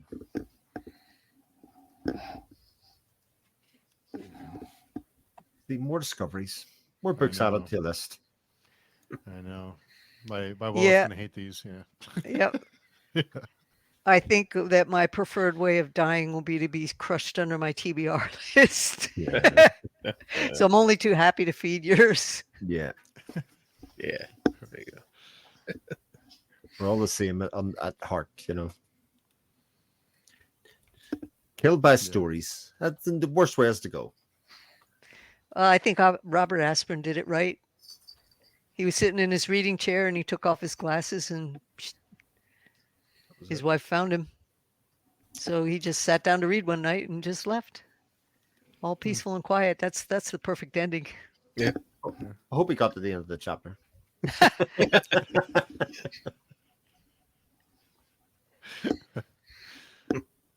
I'll tell you, I had very mixed feelings because my memories of Robert Aspirin was sitting next to him on panels, serious panels at conventions. And his little sotto voce comments just had me under the table laughing so hard because he would have this nonstop stream of comments and nobody else could hear it. And you could not keep a straight face. You could not stay on topic. You could not take anything any other panelist was saying seriously, or the audience. He was bad news for keeping a straight face on your reputation. I will miss him. That's funny. Good memories as well. For sure. Nice. What else is on your list, Chibi? Well, I kind of want to do, and I'd have to track them down. I kind of want to do it's more of a want to read, because I think they could do with more, attention, just because I want to fight recency bias. And I think sometimes they get the two of them end up being conflated into the same person. Because they have similar names of Catherine Kerr and Catherine Kurtz, who did in the 80s started around the same time, and did these huge long stories where everybody's like, have complained about this in the past to people, or like people are like, women don't write sci-fi. I'm like, it's funny, most of the sci-fi and fantasy that I read in the 80s was by women. Yeah. And Mm-hmm. they both did, like, I think I recently saw it. Someone's like, who's written the most books, in a series? And someone's like, such and such has done this. And I'm like, they still got about 8 more volumes before they get anywhere close to having written as many books. If you're going to read Catherine Kerr, you probably want to read DeVary. Yeah, the DeVary. Definitely want to read DeVary. If you're going to read Catherine Kurtz, read the first 3 of her Derini. Yeah. Those are well worth it. The first 3 Derini, and then, like it or not, go forward. But the first 3 of her Derini were delightful. Yeah, I think it was Kurtz who also did the Adept stuff with Deborah Harris, I believe. She did other things. So I read some other stuff by her, but it's like, I always thought it was funny because like this, they both started around the same time, and you got DeVary and Derini, and I'm like, and I was like, do people get these confused or just kind of blend them together? Catherine Kerr came after Catherine Kurtz. Catherine Kurtz was sort of in between Marion Zimmer Bradley and used to show up at her convention every year in Delaware. Mm-hmm. And so she came before Catherine Kerr did. Derini was after I moved to Florida, or just before. So that would have been late 80s, early 90s would have been DeVary. I remember seeing it. I think it was in the late 80s, yeah. Yeah. Whereas Catherine Kurtz would have been 70s, I'm guessing. I'm sticking a pin in a map based on my visual memory of the setting where I read those books, where I lived, what my room looked like when I was reading those books. And that would have been 70s or very early 80s. Would have been. About all lines up, because, that's when I was just like, here's the library. I'm going to look at everything. And here was, 2 of them, and, the both of them, and similar sounding names. And the first 3 Derini books were actually part of the Ballantine Fantasy series. So they would have been 70s. The Derini series started in 1970. See? Just about right. I never doubted you for a second. I don't even know why I bothered Googling it, to be honest, Johnny. Well, she's one of the few writers who actually mixes the Catholic religion into fantasy. And does it in a very interesting way, but she gets more and more into that as she goes forward into her series. So sort of start with the Derini series and see if you like that, because it's going to get more of that as you go. Yeah, it's like almost like Templar like stuff, right? Is that what she did some Templar stuff, but with her husband. Yeah. Oh, okay. Yeah. They used to show up at Dragon Con. And they did some historical novels on the Templars. Yeah, and if I remember right, like both of them, they're still fairly recently had stuff released in the series. So, they're not dead; they're not gone. Yeah, just pre-internet, a lot of their stuff has been forgotten. Just like my first 5 novels have been virtually written off because people don't know they're there. Pre-internet by early 80s was my first debut. So it's got lost in the shuffle because everybody thinks that there were no books back then. There was no fantasy back then. There's quite a lot of it, actually. It's just they didn't have large press runs. Yeah. It's back in the days of paper books. So unless you stumble across the copies used, or unless you're lucky enough to still have them in print, they've disappeared, or they're ebooks only. So a lot of the authors from that time period, Judith Tarr, and we've lost a few lately, but there are quite a few still out there, and they're writing. They're all still producing.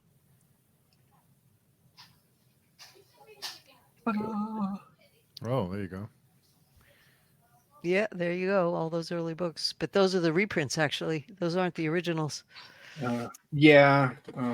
Well, I've got I think those other 2 I showed you, they've got different art for Stormwarden and Shadowfang, But yeah, there's a whole roadmap of authors that were publishing back then that are still producing. So if you like this and you want more like that, I can often pull up an author from those time periods. It's well worth your time. A lot of quality work. There's also a lot that's just like anything else, Sturgeon's Law. And the problem with frequenting used bookstores is the books with the low press runs don't show up. The books with the high press runs show up all the time, like Wheel of Time. Or the books that weren't very good show up all the time, because the ones that were really good became keepers and the copies have been destroyed. They are all tattered. They've fallen apart. Or they're hard to get because those copies are still on my shelf. But there's a whole encyclopedia, and I'm more than happy to shed light on those writers so that some of the recency, these are living writers. They're still producing. It's a shame they're forgotten. Yeah. For sure. I will spare you showing, this cover of Sorcerer's Legacy because it's the terrible one. And no one needs to see that. I'm like, this is audio, though.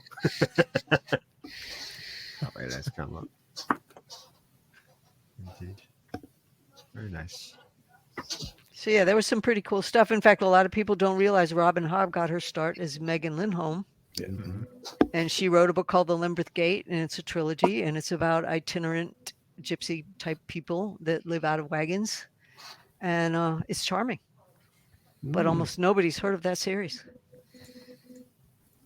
Harpy's Flight, I think, is one of them. But yeah, there are 3 of them. You can probably look it up on. That's what Goodreads is good for. You'll be able to find the titles of those series in order. Yeah. And Margaret Wells did a bunch of stuff that. Oh, her Death of the Necromancer is timeless. It's absolutely brilliant. Death of the Necromancer.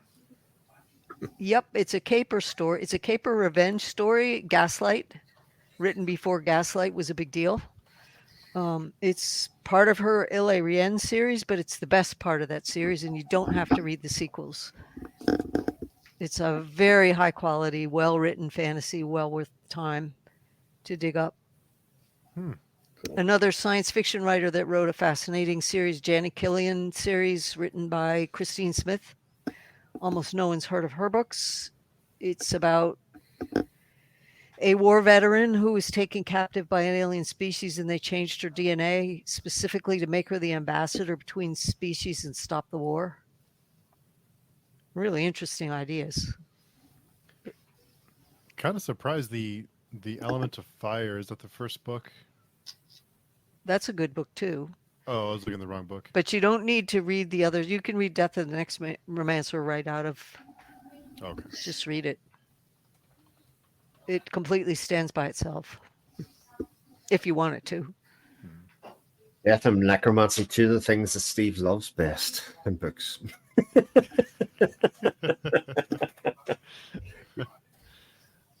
Yeah, my Amazon card has gotten it's screaming Swelling. for mercy. Yeah.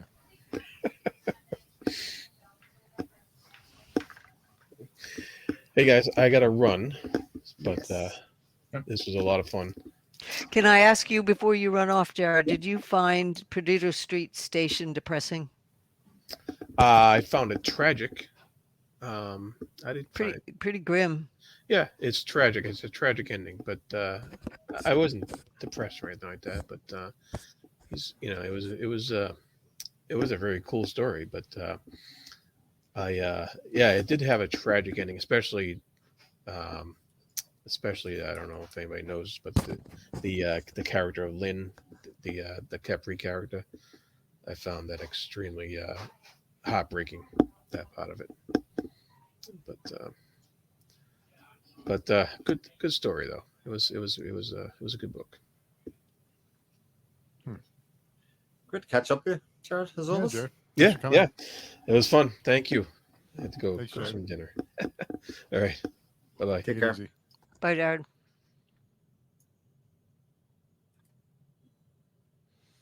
Nice. Anything else on your list, Chibipoe?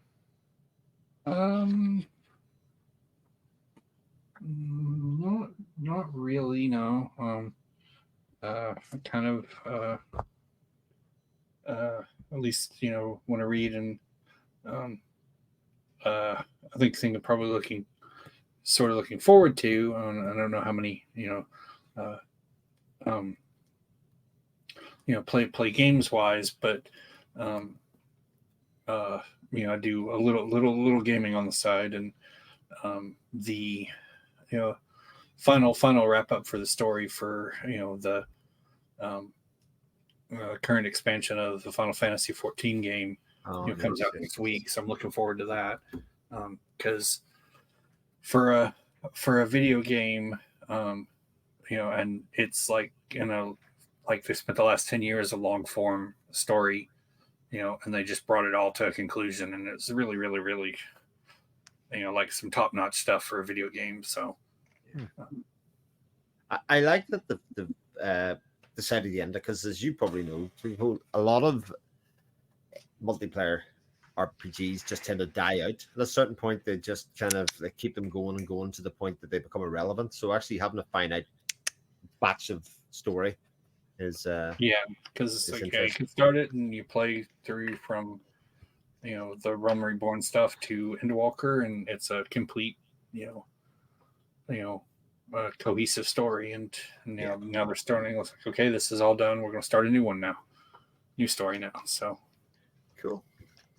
So I'm curious to see where it goes, but just over the course of the last couple of years, if like I was stuck inside with COVID, so I ended up playing a lot of it, and when the one expansion came out, and it's like it's a multiplayer, but it's telling a single player story or single person story. So, and it had so much stuff in there. It's like I'd be playing cutscenes and the way they told the story and the voice acting and everything, and for it, and I can't count how many times I just started crying because it was that well done. It makes you care about the characters and everything. So, Awesome. And I think we briefly saw a cat there. There's always a chance. Yeah. And Jenny had sorry, anything else on your list, Chibipoe? No, that's about all. Like I said, I've got a whole bunch of things on my TBR, but I'll just get to them eventually. And Jenny had a big cover reveal this month. Oh yes, Yeah, I did. Hope I didn't botch the rollout, because the publisher was supposed to wait and do the cover reveal and get the cover up for the pre-orders, but the pre-orders went up with no art, so it was sort of like I lost my editor, so everything was a little discombobulated. But thank you all for helping, because it gave the day a real good reception. Mm-hmm. What is that like to have that day come up and to have this big announcement and just waiting for everything to kind of happen? That must be nerve-wracking and exciting, and everything at the same time? Well, this year was different because, frankly, cover reveals weren't a thing. Hmm. So I used to do the paintings, and it was just me and my small circle of readers because I would put the paintings up on the website, watermarked, so people could see what I was painting at the time I finished the art. And then I would put the composite together when the publisher put the type on it. Hmm. So, but there wasn't a cover reveal per se. And when I did the reveal for Destiny's Conflict, which was the volume prior to this, not too many people were aware of the series. And that's Hmm. starting to change. So actually, this time was really refreshing to see so many people get excited about it. So the reach is widening, and that really feels good after so many years of just kind of working away in the dark here. Yeah. And what's going to be really fun will be the release next May, because people, you have no idea what's coming. It's going to be Okay. so much fun when you have your hands on this book finally. I reread because- that blurb and I was like, oh man, this is gonna be so good. Yeah, and you picked up on the exact line that should have set off the spark, Chibipoe, when you said, "Oh, I just reread that line in Ships of Merior, and it sat you up in your chair because, yup." Well, I don't want to overtake us with just talking about your stuff. But No, we don't want to do that. But No, go for it. I'll send you that thought. So, but I also saw Fugitive Prince that I was like, that made me think about it too. So, Oh, well, the line was actually that sat you up was in Ships of Merior, wasn't it? right. But I was reading Fugitive Prince today, and I got to the, Oh, another one. yeah, another line that made me think about that. So. Yep. Well, it's fun because Fugitive Prince is a bit of a sleeper. Some of the characters that are pretty active in that book, watch for it, because Storm Fortress, it's all going to come together. Things that you think just happened in this volume that aren't of consequence when you're reading it, it will carry consequences as you go down the line. nice. Can't wait for it. It's so much fun watching you guys unravel it, because I know what's coming and I'm not going to spoil it for you. But it's really enjoyable to watch you make the discoveries. Yeah. So, yeah, so it was fun to take part in that. It was fun to be a part of that day. So it was lots of fun. So, Chris, what's on your list of things you watched? You have a long list, right? So I have a long list of movies. I'll try and pick the things that people might have watched otherwise. I've been watching The Bear on TV. Has anybody seen The Bear? I've heard it's really, really good. So I am only in the latter half of season 1, for instance, and I have to say, one of my favorite modern trends in TV is TV series that talk about how you build people up and how you grow people and how people can be imperfect and be improved and be allowed to make mistakes. That's at the core center amongst all the drama that's going on. That's really what The Bear is about. And it's one of the reasons that I absolutely love Ted Lasso as well, because that's what that's about as well. Where a lot of TV shows and a lot of narratives in modern society talk about how we break people down and how, waiting for people to fall, and that's where drama occurs. It's much more interesting to subvert that and actually look at it the other way. So The Bear is the story of a guy whose brother kills himself and he inherits his restaurant, and he was working in a high-end Michelin star restaurant, but he's taken over this deadbeat, rundown cafe kind of thing that his brother has left saddled with debt, and he inherits the staff that are there, and about how he then is going to turn this place around. But in all truthfulness, it's probably impossible to turn around because it's saddled so much debt, and it's in a deadbeat neighborhood, and people don't really want good food out of that area and all of that kind of stuff. But it is very life affirming, and some of the relationships and scenes are just so well written. How you write and show somebody that's going through an awful lot of trauma in their life subtly, without kind of beating you over the head with saying you do that. It's just so wonderfully written and so carefully written, and I think humanity on screen is rarely done better, I think, than that type of drama. So yeah, The Bear's pretty terrific. A lot of people have enjoyed it.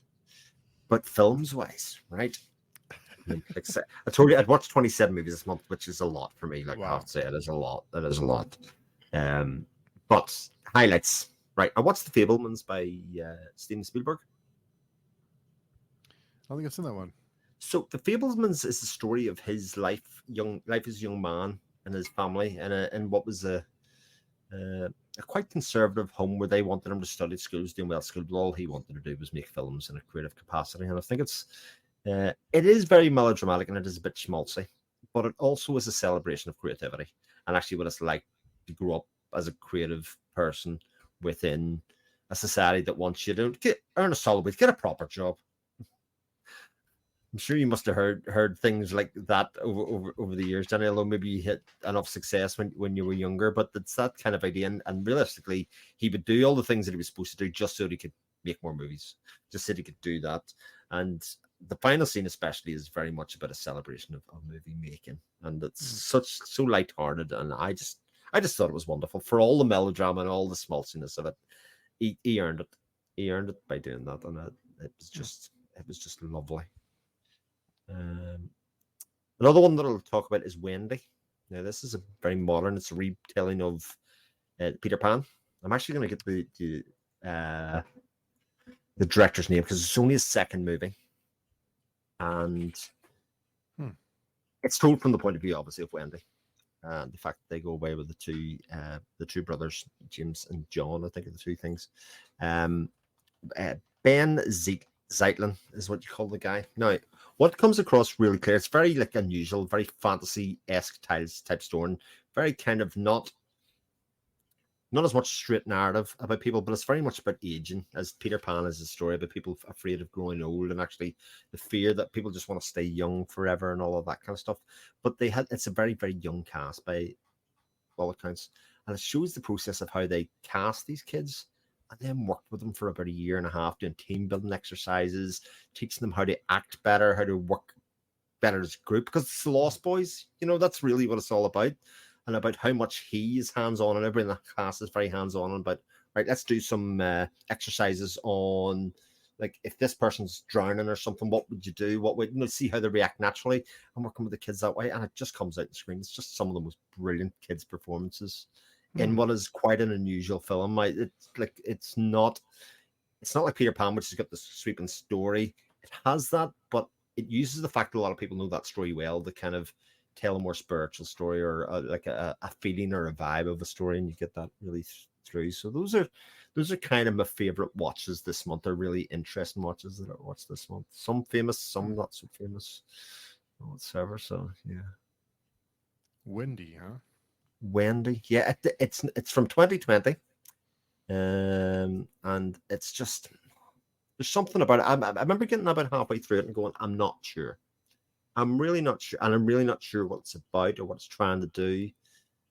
But by the end of it, it's this thing with an old cast and a young cast, and it's just, I just really loved it in terms of what it set it doing, the kind of way it did it, and it's just beautiful to look at. They've obviously picked a beautiful location to do it, and really celebrate all that life's about. People might find it a bit yawny, nothing happens, whatever, but that's kind of filmmaking that I really, really love. That kind of visual storytelling where just kind of go, yeah. Like I was doing a chat today about one of our favorite films, A Ghost Story, again today. Yeah. Oh, really? Cool. And it's another one, a lot of visual storytelling in that, where a lot of people say, God, nothing happens. It's very depressing. There's so much happens, it's those spaces that you get to fill in with your own thoughts. Love it. Oh, Ghost Story. Oh, that's cool. Yeah, so that's coming up in a podcast episode in a couple of weeks. Nice. So good stuff. I actually think I mentioned you. Actually, I think you got a name drop because we did that not that long ago. So yeah, that was a good one. I like that one. That great movie. Yeah, for very sure. touching. Yeah, one of my favorites. What about you, Janny? I know it's the Netflix ended their physical shipment. I'm kind of surprised because I think some people assume everyone has access to high speed internet, and not everyone does. And I'm a little bit surprised they stopped that. Or you have access, but you got to pay for it because it's metered. And then you have to pay for all the various services because no one single one has what you want to watch. And the entertainment bill could become overwhelming. Sure. And unless things really take off and take a different direction, we don't need to add to our monthly expenses. Not with food and animal food and cost of living rising at such a galloping rate. Yeah. And all the uncertainty with, social safety net getting threatened every election, you can't count on. So we're afraid to just piss money away. And we also added up, if you pay for all this internet to get the high speed to get, and even then it's metered, you're going to pay extra because you can't stream that many movies in a month. And then you add the various services to get the films. Well, how about just buying them outright? And it turns out you can buy an awful lot of films outright. The only problem that we're encountering now is a lot of the really interesting shows on streaming are not coming out on DVD. You can't even buy them. Right. I can't see Andor. I can't see the Rings of Power. I can't see because they're just not producing a DVD. So they're cutting off a very large segment of the population, and it's a pity. I don't see any reason for it. It's easy enough to release a legitimate one. I think what they're doing, they're so desperate for people to join these streaming services that are trying to lose a lot of money. So I think they're trying to force people into them and not provide any other options. So if you want to watch Andor, which is really good, then you have to use Disney Plus or you can't see it. So exactly. Well, too bad, guys. Yeah. You just cut me off and I'm not going to go feed the pirates. Yeah. I have too much respect for creativity. So pretty much you guys wrote me off. And what about all the people who are older and can't keep up with the technology? Surprise. Right. They would watch many movies. They would continue to watch movies forever. So what's the problem here? They would rather lose people and, like the book industry, we'd rather produce a few books and print lots of copies and get bestsellers out of them than support a good solid midlist that actually feeds individual taste much better. So I think we're losing our choices very, very fast. And the only thing I can think of is if tech gets too big, then they're going to force a niche market. And science fiction and fantasy began as a niche market. It wouldn't make me too unhappy if it went that way again. Yeah. But with AI coming on board now and all the outlets being snowed by AI produced stuff, how do you find the good stuff? It gets harder and harder.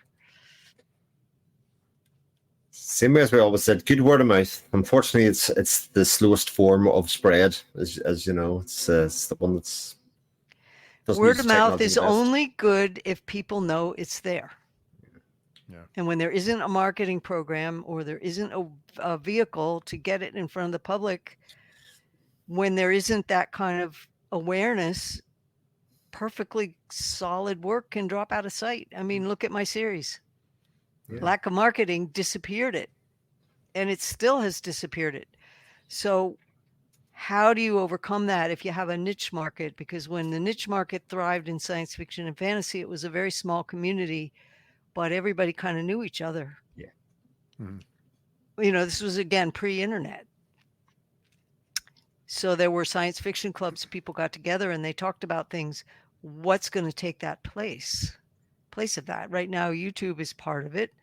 There are other venues, but as big tech gets more and more demanding about how much of your personal life you have to put on to verify your identification, how many people are going to want to surrender that? Personally, I really don't like having my cell phone number attached to a verification process because it's off all the time. I have crappy reception here. This desktop is hardwired. We don't use Wi-Fi. Yeah. So, I guess the galloping pace of tech is not adding up how many people are getting left by the wayside. And that's a pity. And now they're closing libraries. So I really think in the next few years, I think there's going to be a big change and we're going to see a snap back to, I think now it's starting that people are starting to unplug and trying to get away from from digital, like from social media, and just being always connected. And even millennials who grew up with the internet, who that's always been a part of their lives. I see more and more people think, more and more millennials now saying like, I need to just get away. I need to. Really? Okay, Yeah. because I see it still gaining speed, but I don't know. I mean, it's taken powerful hold of people. I have to disconnect because I can't take too many hours of screen time or too many hours of social interactions or too many hours of, and in order to stay connected, a certain amount of it is required. Otherwise, I would disappear and go out of sight. But I really miss the days when the editor and the marketing department and the publisher did all the work, and all I did was write. Honestly, that's all I did was write. And now the demands on time that publishers are insisting on is out of sight. Trust me, whole novels worth of time are going into some of the things you have to do just to stay visible. And do we want that kind of world? But whether we're going to go back to the way it was, I don't know. I don't know what the future is going to hold. I really don't. AI is going to eliminate a lot of people's jobs. Yeah. Unless people take a stance and unless values shift away from money as the biggest driver.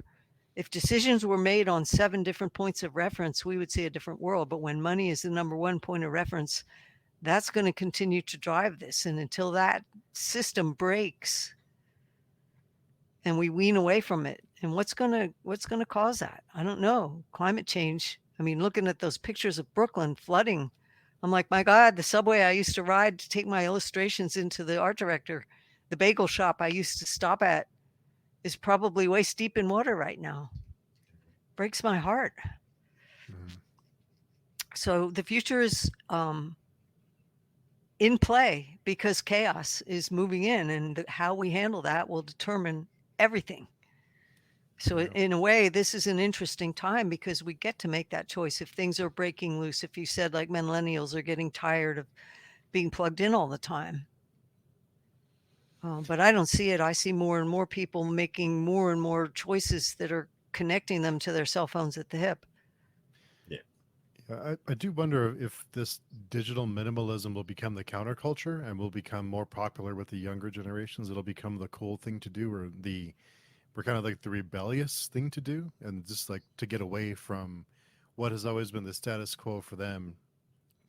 That may be a form of rebellion for these younger generations. And I wonder if they will seek out relationships on different levels other than followers on whatever platform.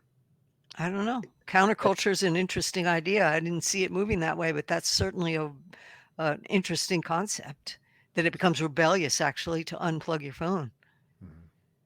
But I see parents, shoving a cell phone into their 6-year-old hands because they can't bear to be out of touch. Yeah. So I really don't know what the future is. I mean, I've seen some pretty shocking things in my time, because the time that say for search and rescue in Florida, they say after 24 hours, you're no longer searching for a live person, you're searching for a deader. 24 hours? Are you kidding me? People would drop dead that quickly. They don't have enough common sense to stay in the shade. Reason out that if you drink pond water and you get a parasite, you can treat that, but dying of thirst is worse, dehydration in a hot climate. So the whole survival instinct thing is shifted patterns so hard. And it's kind of a rude wake up. I was sitting in a car one time with a kid who was just about 1 year from graduating from high school. He wanted to go into finance in New York, so he didn't have to work but could make loads of money. And he asks, what does the sun come up in the east or the west? And I said, are you serious? And he said, yeah, I'm serious. East or west? Does the sun come up in the east or west? And I said, you don't know? And he said, yeah, I need to know because I have to choose which side of the car to sit on in this road trip so that my cell phone screen doesn't have the sun on it and I can see it. And that just frankly blew all my fuses, all of them. You don't know that the sun comes up in the east and goes down in the west? Really? Crazy. I seen a video. Sorry, it was on TikTok. Somebody posting a question just to say, what did people do when they didn't know something before the internet? And somebody just responded and went, "We just didn't know. We just didn't know." It was the same with like again, I was talking about, if anybody's remember the Lord of the Rings animated films that they did many years ago in the late 70s and then early 80s. I didn't know until the internet that they actually finished that off. I always thought that it just stopped dead at just the end of Fellowship of the Ring, but they actually finished that off, and there would be no way to know that back in 70s and 80s, because you would have been waiting for somebody to hear it, or word of mouth, in the same ways that we're talking about. Like, They had mimeographed fanzines, and that's how you knew. But you had to subscribe to the fanzine or find it or something. You know what I mean? It was very, very difficult to know that was even a thing. The people, like, we had mobile libraries came around in the 90s, and that was a big change to say, oh God, I don't even have to go to the library. The library's going to come to me. And it meant that I could, well, it meant, actually what it meant for me was, rather than walking to the big library and all the books be open to me, I had a selection that I would pick from. And it actually made it a lot easier to pick a book in that case, because the selection was kind of more limited, and I could say, right, I'm going to focus on this, and I know in 2 weeks' time when they come back, I'll probably get that one next to it, and I'll get the next one, and I'll get the next one. So I read Ty Brooks' series because they were the books that were in the mobile library at that time, and I read them out of order, of course, but that didn't matter back then because you were just looking for fantasy stories. So yeah, You had a thing called interlibrary loan.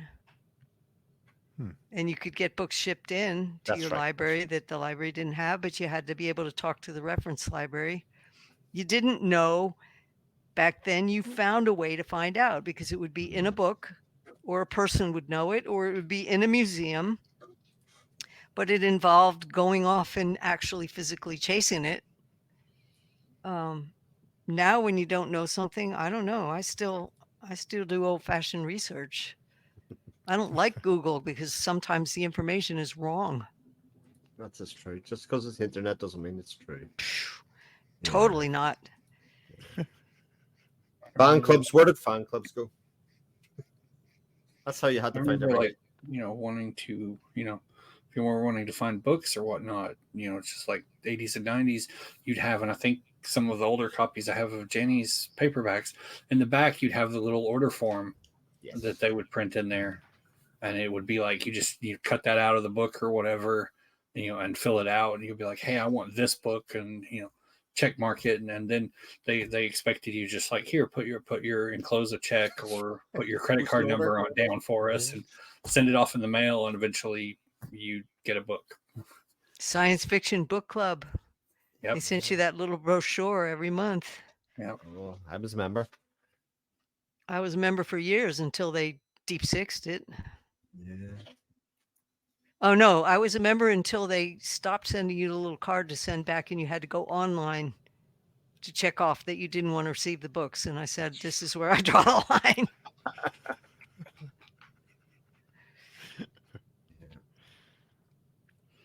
So yeah, it was a different world. So I don't know what we're coming to. It'll be interesting. I'm hoping. It will certainly. I want to stay hopeful, because people really are at heart, they're problem solvers. That's what stories do. They solve problems. You start out with a premise and you find a solution through it, or you fail. So I have great faith in the human ability to adapt. It's the idiots at the top that are stopping progress that tick me off. And the ability of people to start off culture wars. Not knowing the history, where I see this generation fighting with that generation, assuming everybody here is at fault. And it's like, the whole okay boomer thing. Come on. You got the Clean Air Act, the Clean Water Act. You got the Endangered Species Act. You got 18-year-olds allowed to vote instead of 21. You got a whole pile of things that generation gave you because they were out in the streets fighting for it. Yeah. But that's all completely forgotten now. If the young people are going to save the vote, it's because the 18-year-olds are allowed to vote. They were not back then. So I see a lot of the fights that were won and lost being removed because people don't know the value. I mean, you talk to the people now and you say, I remember driving through New York City and it was as polluted as Beijing. The rivers in New Jersey were on fire. You couldn't put a baby out on a balcony in New York City because the blanket would be gray with ash within an hour. Nobody remembers what it was like when industrial pollution had no regulation whatsoever. And so they think we can just get rid of these laws. They don't mean anything because they never saw what it was like before then. So I don't like seeing fighting between groups, identity politics. I don't like seeing everybody take fire over this generation or that generation is at fault for what came before, because it isn't about the generation. There are people in all generations who are fighting to fix it, and there are other people who just don't care. And as far as I see across any given segment of the population, it has nothing to do with age. It has to do with the human being. Mm-hmm. And so I always fight to listen to people as opposed to draw boundaries and start fights. Because if we can come together over fixing some of the things that are challenging us, we can fix it. We can solve this. But more than anything, we need to work together. And I see the internet as being used to divide us. And that's a pity. Even just in the book community, how many times do you see some stupid war going on because somebody made a dumb comment and nobody could stand not to comment on it? Instead of just letting it die, just walk away. Don't say anything. Yeah, we saw that a couple weeks ago with the Illborn author. It never stops. It's always something. And the question is, when are we going to, as a human race, grow up and stop beating each other over the head over some dumb comment and really focus on what's important, which is let's have all the books, because there's all these different people that would enjoy them. Let's have as many books as there are individual people. There's room for all of it instead of picking fights. Just because you don't like this or you don't like that TV show or you don't like that movie, somebody out there does. It was made for them. Mm-hmm. And even if it's inept, well, that person can still grow in their craft. Let them grow. So what's going to give us tolerance? You know, I want to see counterculture. That would be cool. But I also want to see how are we going to cross the tolerance divide. Well, we're not as addicted to dopamine. Maybe that'll be that. Oh, it's the like button. Yeah. It's wild. Yeah. Was there anything that you watched this month, Jenny, that you enjoyed? Well, we are rewatching Person of Interest, like I mentioned, because we watched the series once through the Netflix rental program. And we felt that the characterization and the script writing was brilliant. And they managed to carry it 5 seasons, and they managed to carry fairly complex plot lines. And so we're rewatching it, and my appreciation for that show has gone up all over again. You know, just the mix of characters, the action characters versus the nerdy, brainy character, the people who have the ethics and the people who don't. And scarily now watching a lot of the predictive technology that was talked about. That show came from the 90s, and looking where we are now, we're seeing it happen. So we don't watch a lot of TV or movies. We don't have TV, for one thing. We sort of use the last hour or two of the day when our brains are dead. So that's as much watching as we can do. So one TV series will go for a month for us. Yeah, we're the same. Yeah. So that's pretty much been our center focus, and Netflix is dying. So I have no idea what we're going to watch next because all we've got is a closet full of movies we've already seen. Yeah, well, thankfully, there's a lot of physical media out there to be had for fairly cheap because it's used, or so. I guess it just depends on, because I know that locally there's, like, for us, there's some used bookstores that carry like DVDs and Blu-rays of old TV series and movies that you can pick up for a few dollars sometimes. So, well, it's hearing from you guys what you think we'd like. There's so much. Yeah. I'm a terrible barometer for people in movies. Awful. I was about to say Lost because we were talking about. Oh yeah, because personally, yeah. Yeah. Main actor and person of interest is Ben, isn't it? Isn't it from Lost? Yeah. Yeah. It is. Yeah. Yeah. He went from Lost to Person of Interest, I think. He did. Yeah. Let me think on that. Let me think on. We'll try and get some recommendations. Well, Don likes comedy. I mean, he loved what was that movie about the beer? Strange Brew. That was one of his favorite Oh, yeah. comedies. We liked, what was the TV series about building the railroad across the country? Again, exquisitely done characterization. Oh, We own that one. We bought it. We have to rewatch it. We enjoyed Agents of S.H.I.E.L.D. for a while until it got really Mhm. off the wall. awful. Mhm. Yeah. We generally watch all the science fiction and fantasy just to keep track of what's done. Even if it's done badly, we will watch the series if it's available on DVD because we feel that we should support the field because then we get more. Yeah, that's right. That's right. Mhm. Silo So was very good. yeah, we'll watch it. One of my favorite movies ever was a movie called Taffin. Don't know if you ever saw it. It's an early Pierce Brosnan. Takes Right. place in Ireland. Taffin. Brilliant. I love that film. That's one of my favorites. Oh. Oh, Powerful think of that. film. In 2000. Yeah, check that one out. Watch it and let me know what you think. Hmm. It's not very well known. It's plays on a very familiar theme where the big developers coming in and they're going to wreck the small town. Okay. And the main character that Brosnan plays was a ex-hitman, raised a Catholic, come back to his hometown, and he's acting as a collector. Huh. People with problems, he's collecting debts. And they pit him against the big corporation who's about to open this very polluting industry in the town. And it's very, very powerful film. What happens? Add to my list. Yeah, Yeah. check it out. So there's one that I really loved, but hardly anybody's ever heard of it. Yeah, that's the way. That's the way great movies go. What's I watched? Made for Heaven was one of the ones I watched this month. Oh my god, it was brilliant. From 2003 by Todd Haynes. It was Oscar nominated right the way across the thing. Now, when you're watching a film and you go, one, how have I not heard this? And two, how did this person not get nominated for an Oscar for this performance? It was what do you call it, Juliana Moore. And of course I checked and she did get nominated for the Oscar for it because it was that kind of extraordinary performance and Dennis Haysbert in it. And it's a take on Douglas Sirk melodrama for 2003.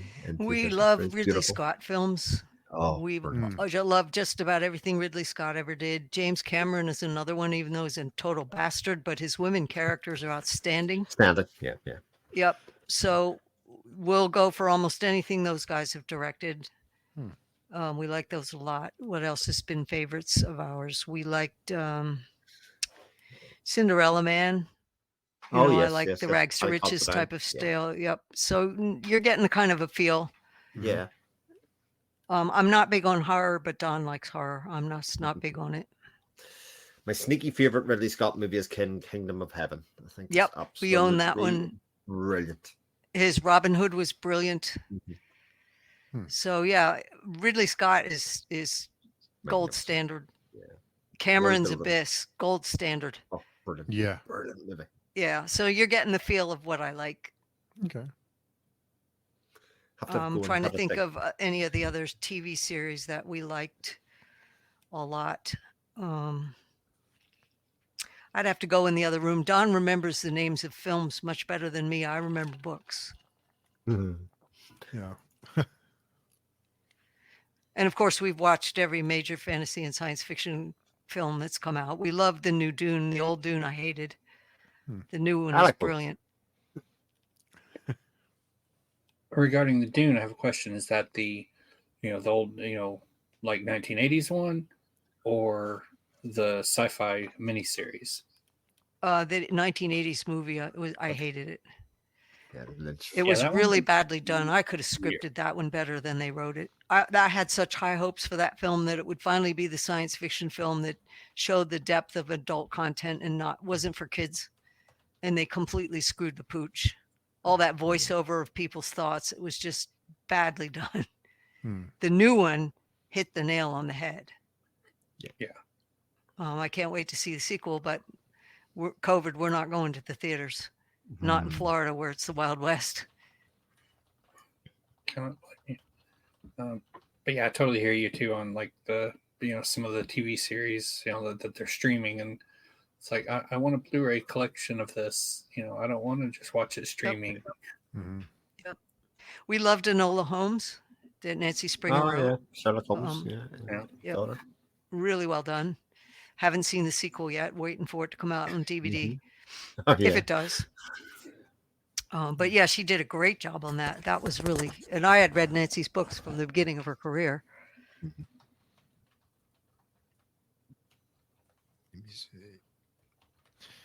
Let me see what I can come up with. We'll toss some ideas around and figure out some Great. Yeah. suggestions. Because yeah, when we have to lay out money for them now, we're going to be a little more careful what we pick up. Yeah. That's pressure though. When you're recommending, Yeah. No, it That's isn't. It's not that pressure. bad. We're capable of making our decisions. But the truth is, unless we have some way to determine what to pick up, we're going to really fall by the wayside here.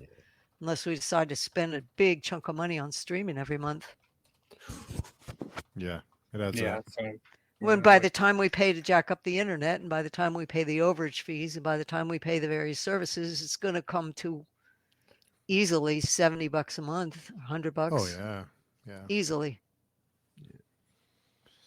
I'm looking at my list of my top movies list that I've ever made. There's very little. Apart from like 2001 Space Odyssey, Pan's Labyrinth's on there. Yeah, we've got those. We own all of Yeah. those. The Handmaiden by Park Chan-wook.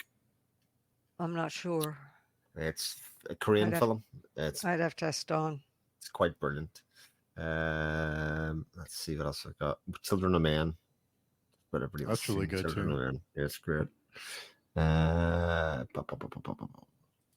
I've got Ghost in the Shell on there, the anime. Yeah. Love that movie. I haven't seen it. World in a Wire by Fassbender, Rainer Werner Fassbender. It's a I sneaky sci-fi film. I think we might have seen that, but I'd have to ask Dawn to be sure. Yeah, you can do. That's interesting one. And then there's a bit of a sci-fi horror. Solaris is on there by Tarkovsky. Don likes the thrillers. He liked Die Hard. He liked. Blue White, good thriller by Branda Palma with John Travolta. Hmm. And John Lithgow. Geez, Yeah, we it's should got a have got couple. the list from you when Netflix was still going, because we probably could have got a lot of those old films. That's true. Hopefully another one. Usually what happens in that case is somebody else starts up on a smaller scale and replaces it, because that's what happened in the UK anyway. There was a DVD Netflix became a company called Love Film in All the right. UK. They collapsed and fell apart, and they give away all their discs basically. And then another company started up many couple of years later, and that's the one that's still going now, called Cinema Well, Paradise. if you hear of something in the US, let us know, because we might People not be rely on plugged up in. What? people will be relying on it. Yeah, well, we'll Mhm. see. We'll see. But yeah, the biggest frustration now is a lot of the Disney stuff that we can't get at all, No, yeah. Yeah. because the Star Wars writers apparently are really doing a bang up job. yeah, Andor's supposed to be really good, and it does seem like they're slowly putting some of the Disney stuff onto Blu-ray. I think like one of the Marvel shows is finally getting a Blu-ray. Well, release. Marvel, I But want to it see took some them- of the. I want to see Andor. Yeah, pretty it good. took them forever. Three things coming out. They've got the 3 seasons of Mandalorian coming out, which is obviously Yeah, Star I want to Wars. see the Mandalorian. I want to see. Yeah. Loki, which is excellent, and WandaVision, which is also excellent. All 3 of those are really, really brilliantly standalone as well, I would say. Mhm. Yeah, it's like, and Jenny mentioned Rings of Power earlier. I'm like, I want a Blu-ray release of this. I know not everyone was thrilled with it, but I really liked it.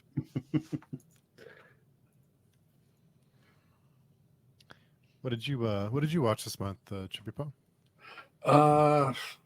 I've watched. I don't honestly watch a lot of TV. I have a whole bunch of movies, but I've watched most of them.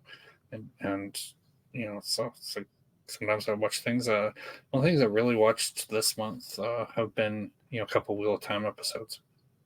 Oh, right, okay. Nice. I've been hearing decent things about it. It seems like people are enjoying it more than season 1, at least. Yeah, Right, there's.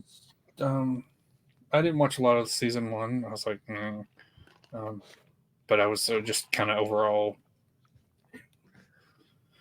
I never finished the series itself, so the books. So I was just like, okay. But they apparently had a lot of problems during filming with COVID and everything for season 1, so it was kind of a mess. But they've really upped their, got past that and did a lot of good stuff with the season. Admittedly, you see all the people who are like, rah, rah, rah, rah, this isn't like in the books. I'm like, well, it's an adaptation. It's not going to be like in the books. If they were following the books, we'd still be somewhere in book 1. Yeah. Because those early books plod along.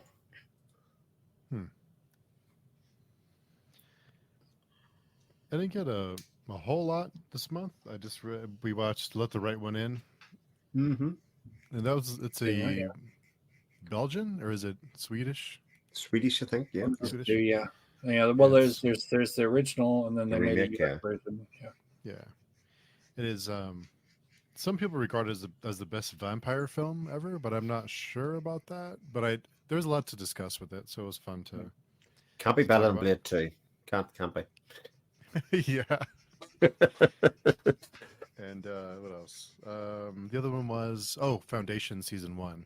Oh yes. What do you think of Foundation, Steve? I thought it was really uneven. Yeah. There were some storylines that were really, really good, and then there's other ones that felt like there was a different writer's room, because it is varying degrees of quality. And I think a lot of the acting, there's a couple of the storylines that had the worst writing had also had the worst acting.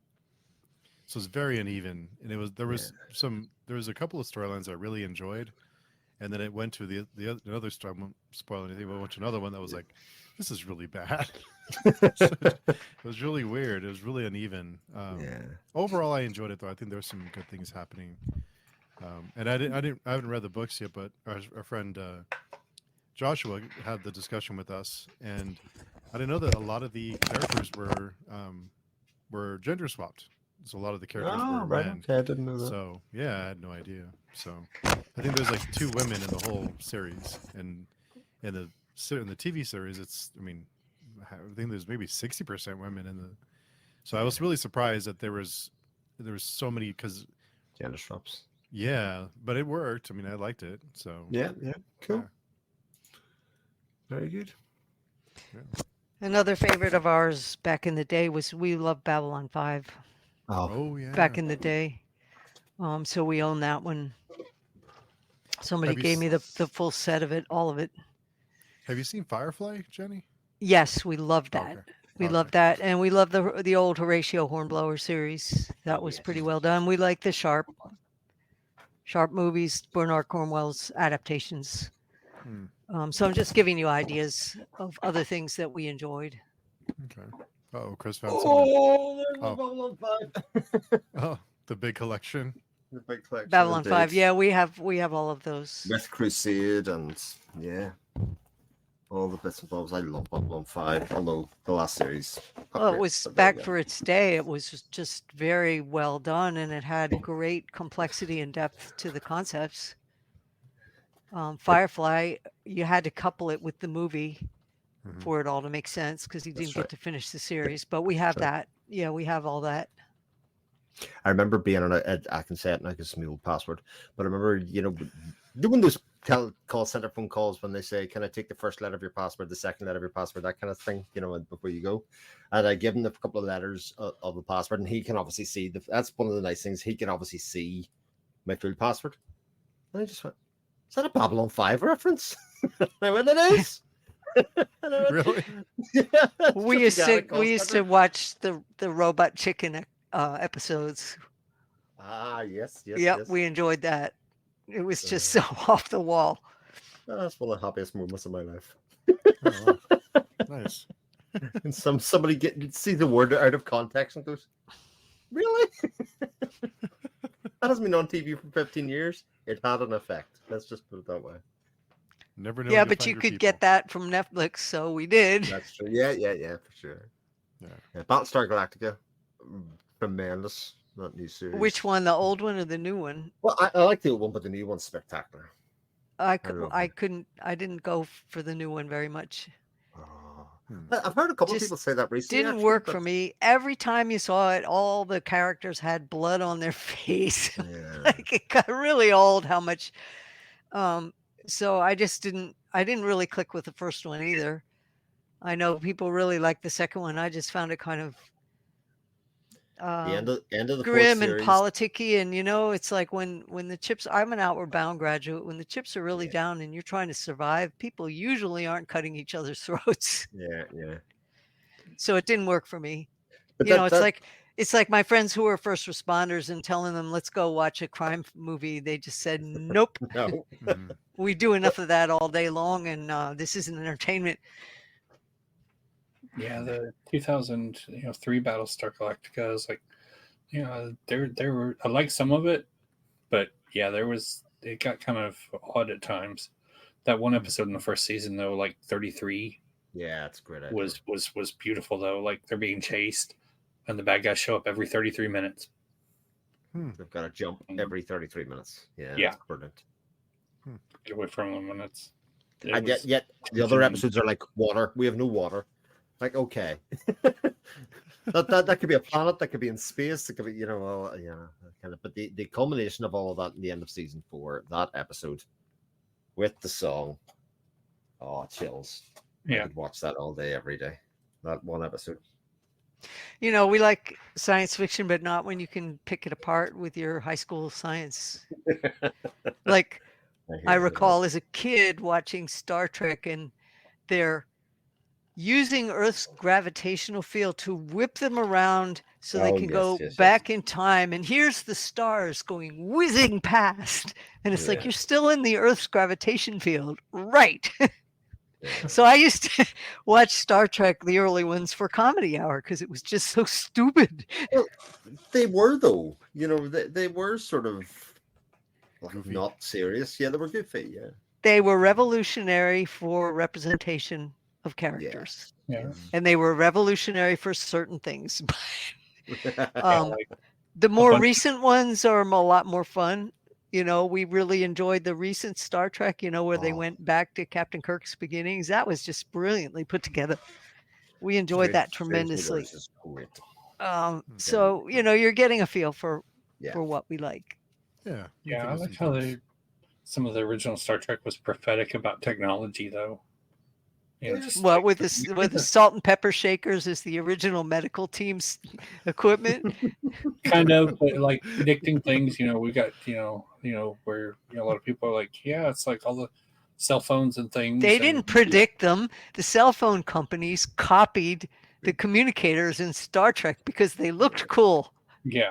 The flip phones came from the Star Trek. So tell me about science fiction writers preceding the curve and breaking the envelope. For sure. They do it all the time.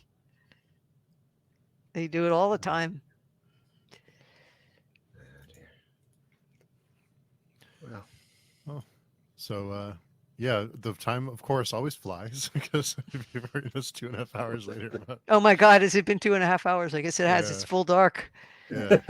I'd set up the horses' food for Don to just dump in the bucket so I wouldn't have to worry about that. Nice. You knew. Yeah, you do. Well, You you're know a us too great well. group of people. The time just flies. It's great. Flies It's like a by. party. It's fun. It is, yeah. So hope to do this every month. This is the Yep. end of the month, just to touch base Cool. and just talk about the month and what we're doing and what we're up to and all that other fun stuff. But Cool. in the meantime, Chibipoe, where can people find you? Well, on page twoing, of course, and I'm on Twitter at Chibipoe1 and Goodreads. I'm just Chibipoe, and yeah, Nice. no website of my own yet. Not yet. And Jenny, where can people find you and pre-order the new book? They can pre-order the new book at any outlet that has it up yet. The U.S. is trailing because they were fooling with the release date, and I'm trying to get that corrected. So that the U.S. isn't up, but it's up everywhere else. You can see the spelling of my name there, or no, maybe you can't. It's JANNYWURTS. I'm the only Janny Wurts in the world. Do a search, you'll find my website. I'm on Twitter. I'm on page chewing. I show up here and there, but I'm really not hard to find. And Chris, where can people find you? So you can find me on my YouTube channel at Chris Mohan, CHRISMOHAN. There's more than one of me, so you might find somebody else. Or you can find me at the page Chewing Forums. Nice. And I'll have all those links down below in the description for the show, so be sure and check them out. Cool. So, yeah, thanks everyone, and hope we have a great October, and we'll be back in a few weeks. Yep. Thanks, everybody. Thanks for hosting Sure. us, Steve. Of course. Thanks, Steve.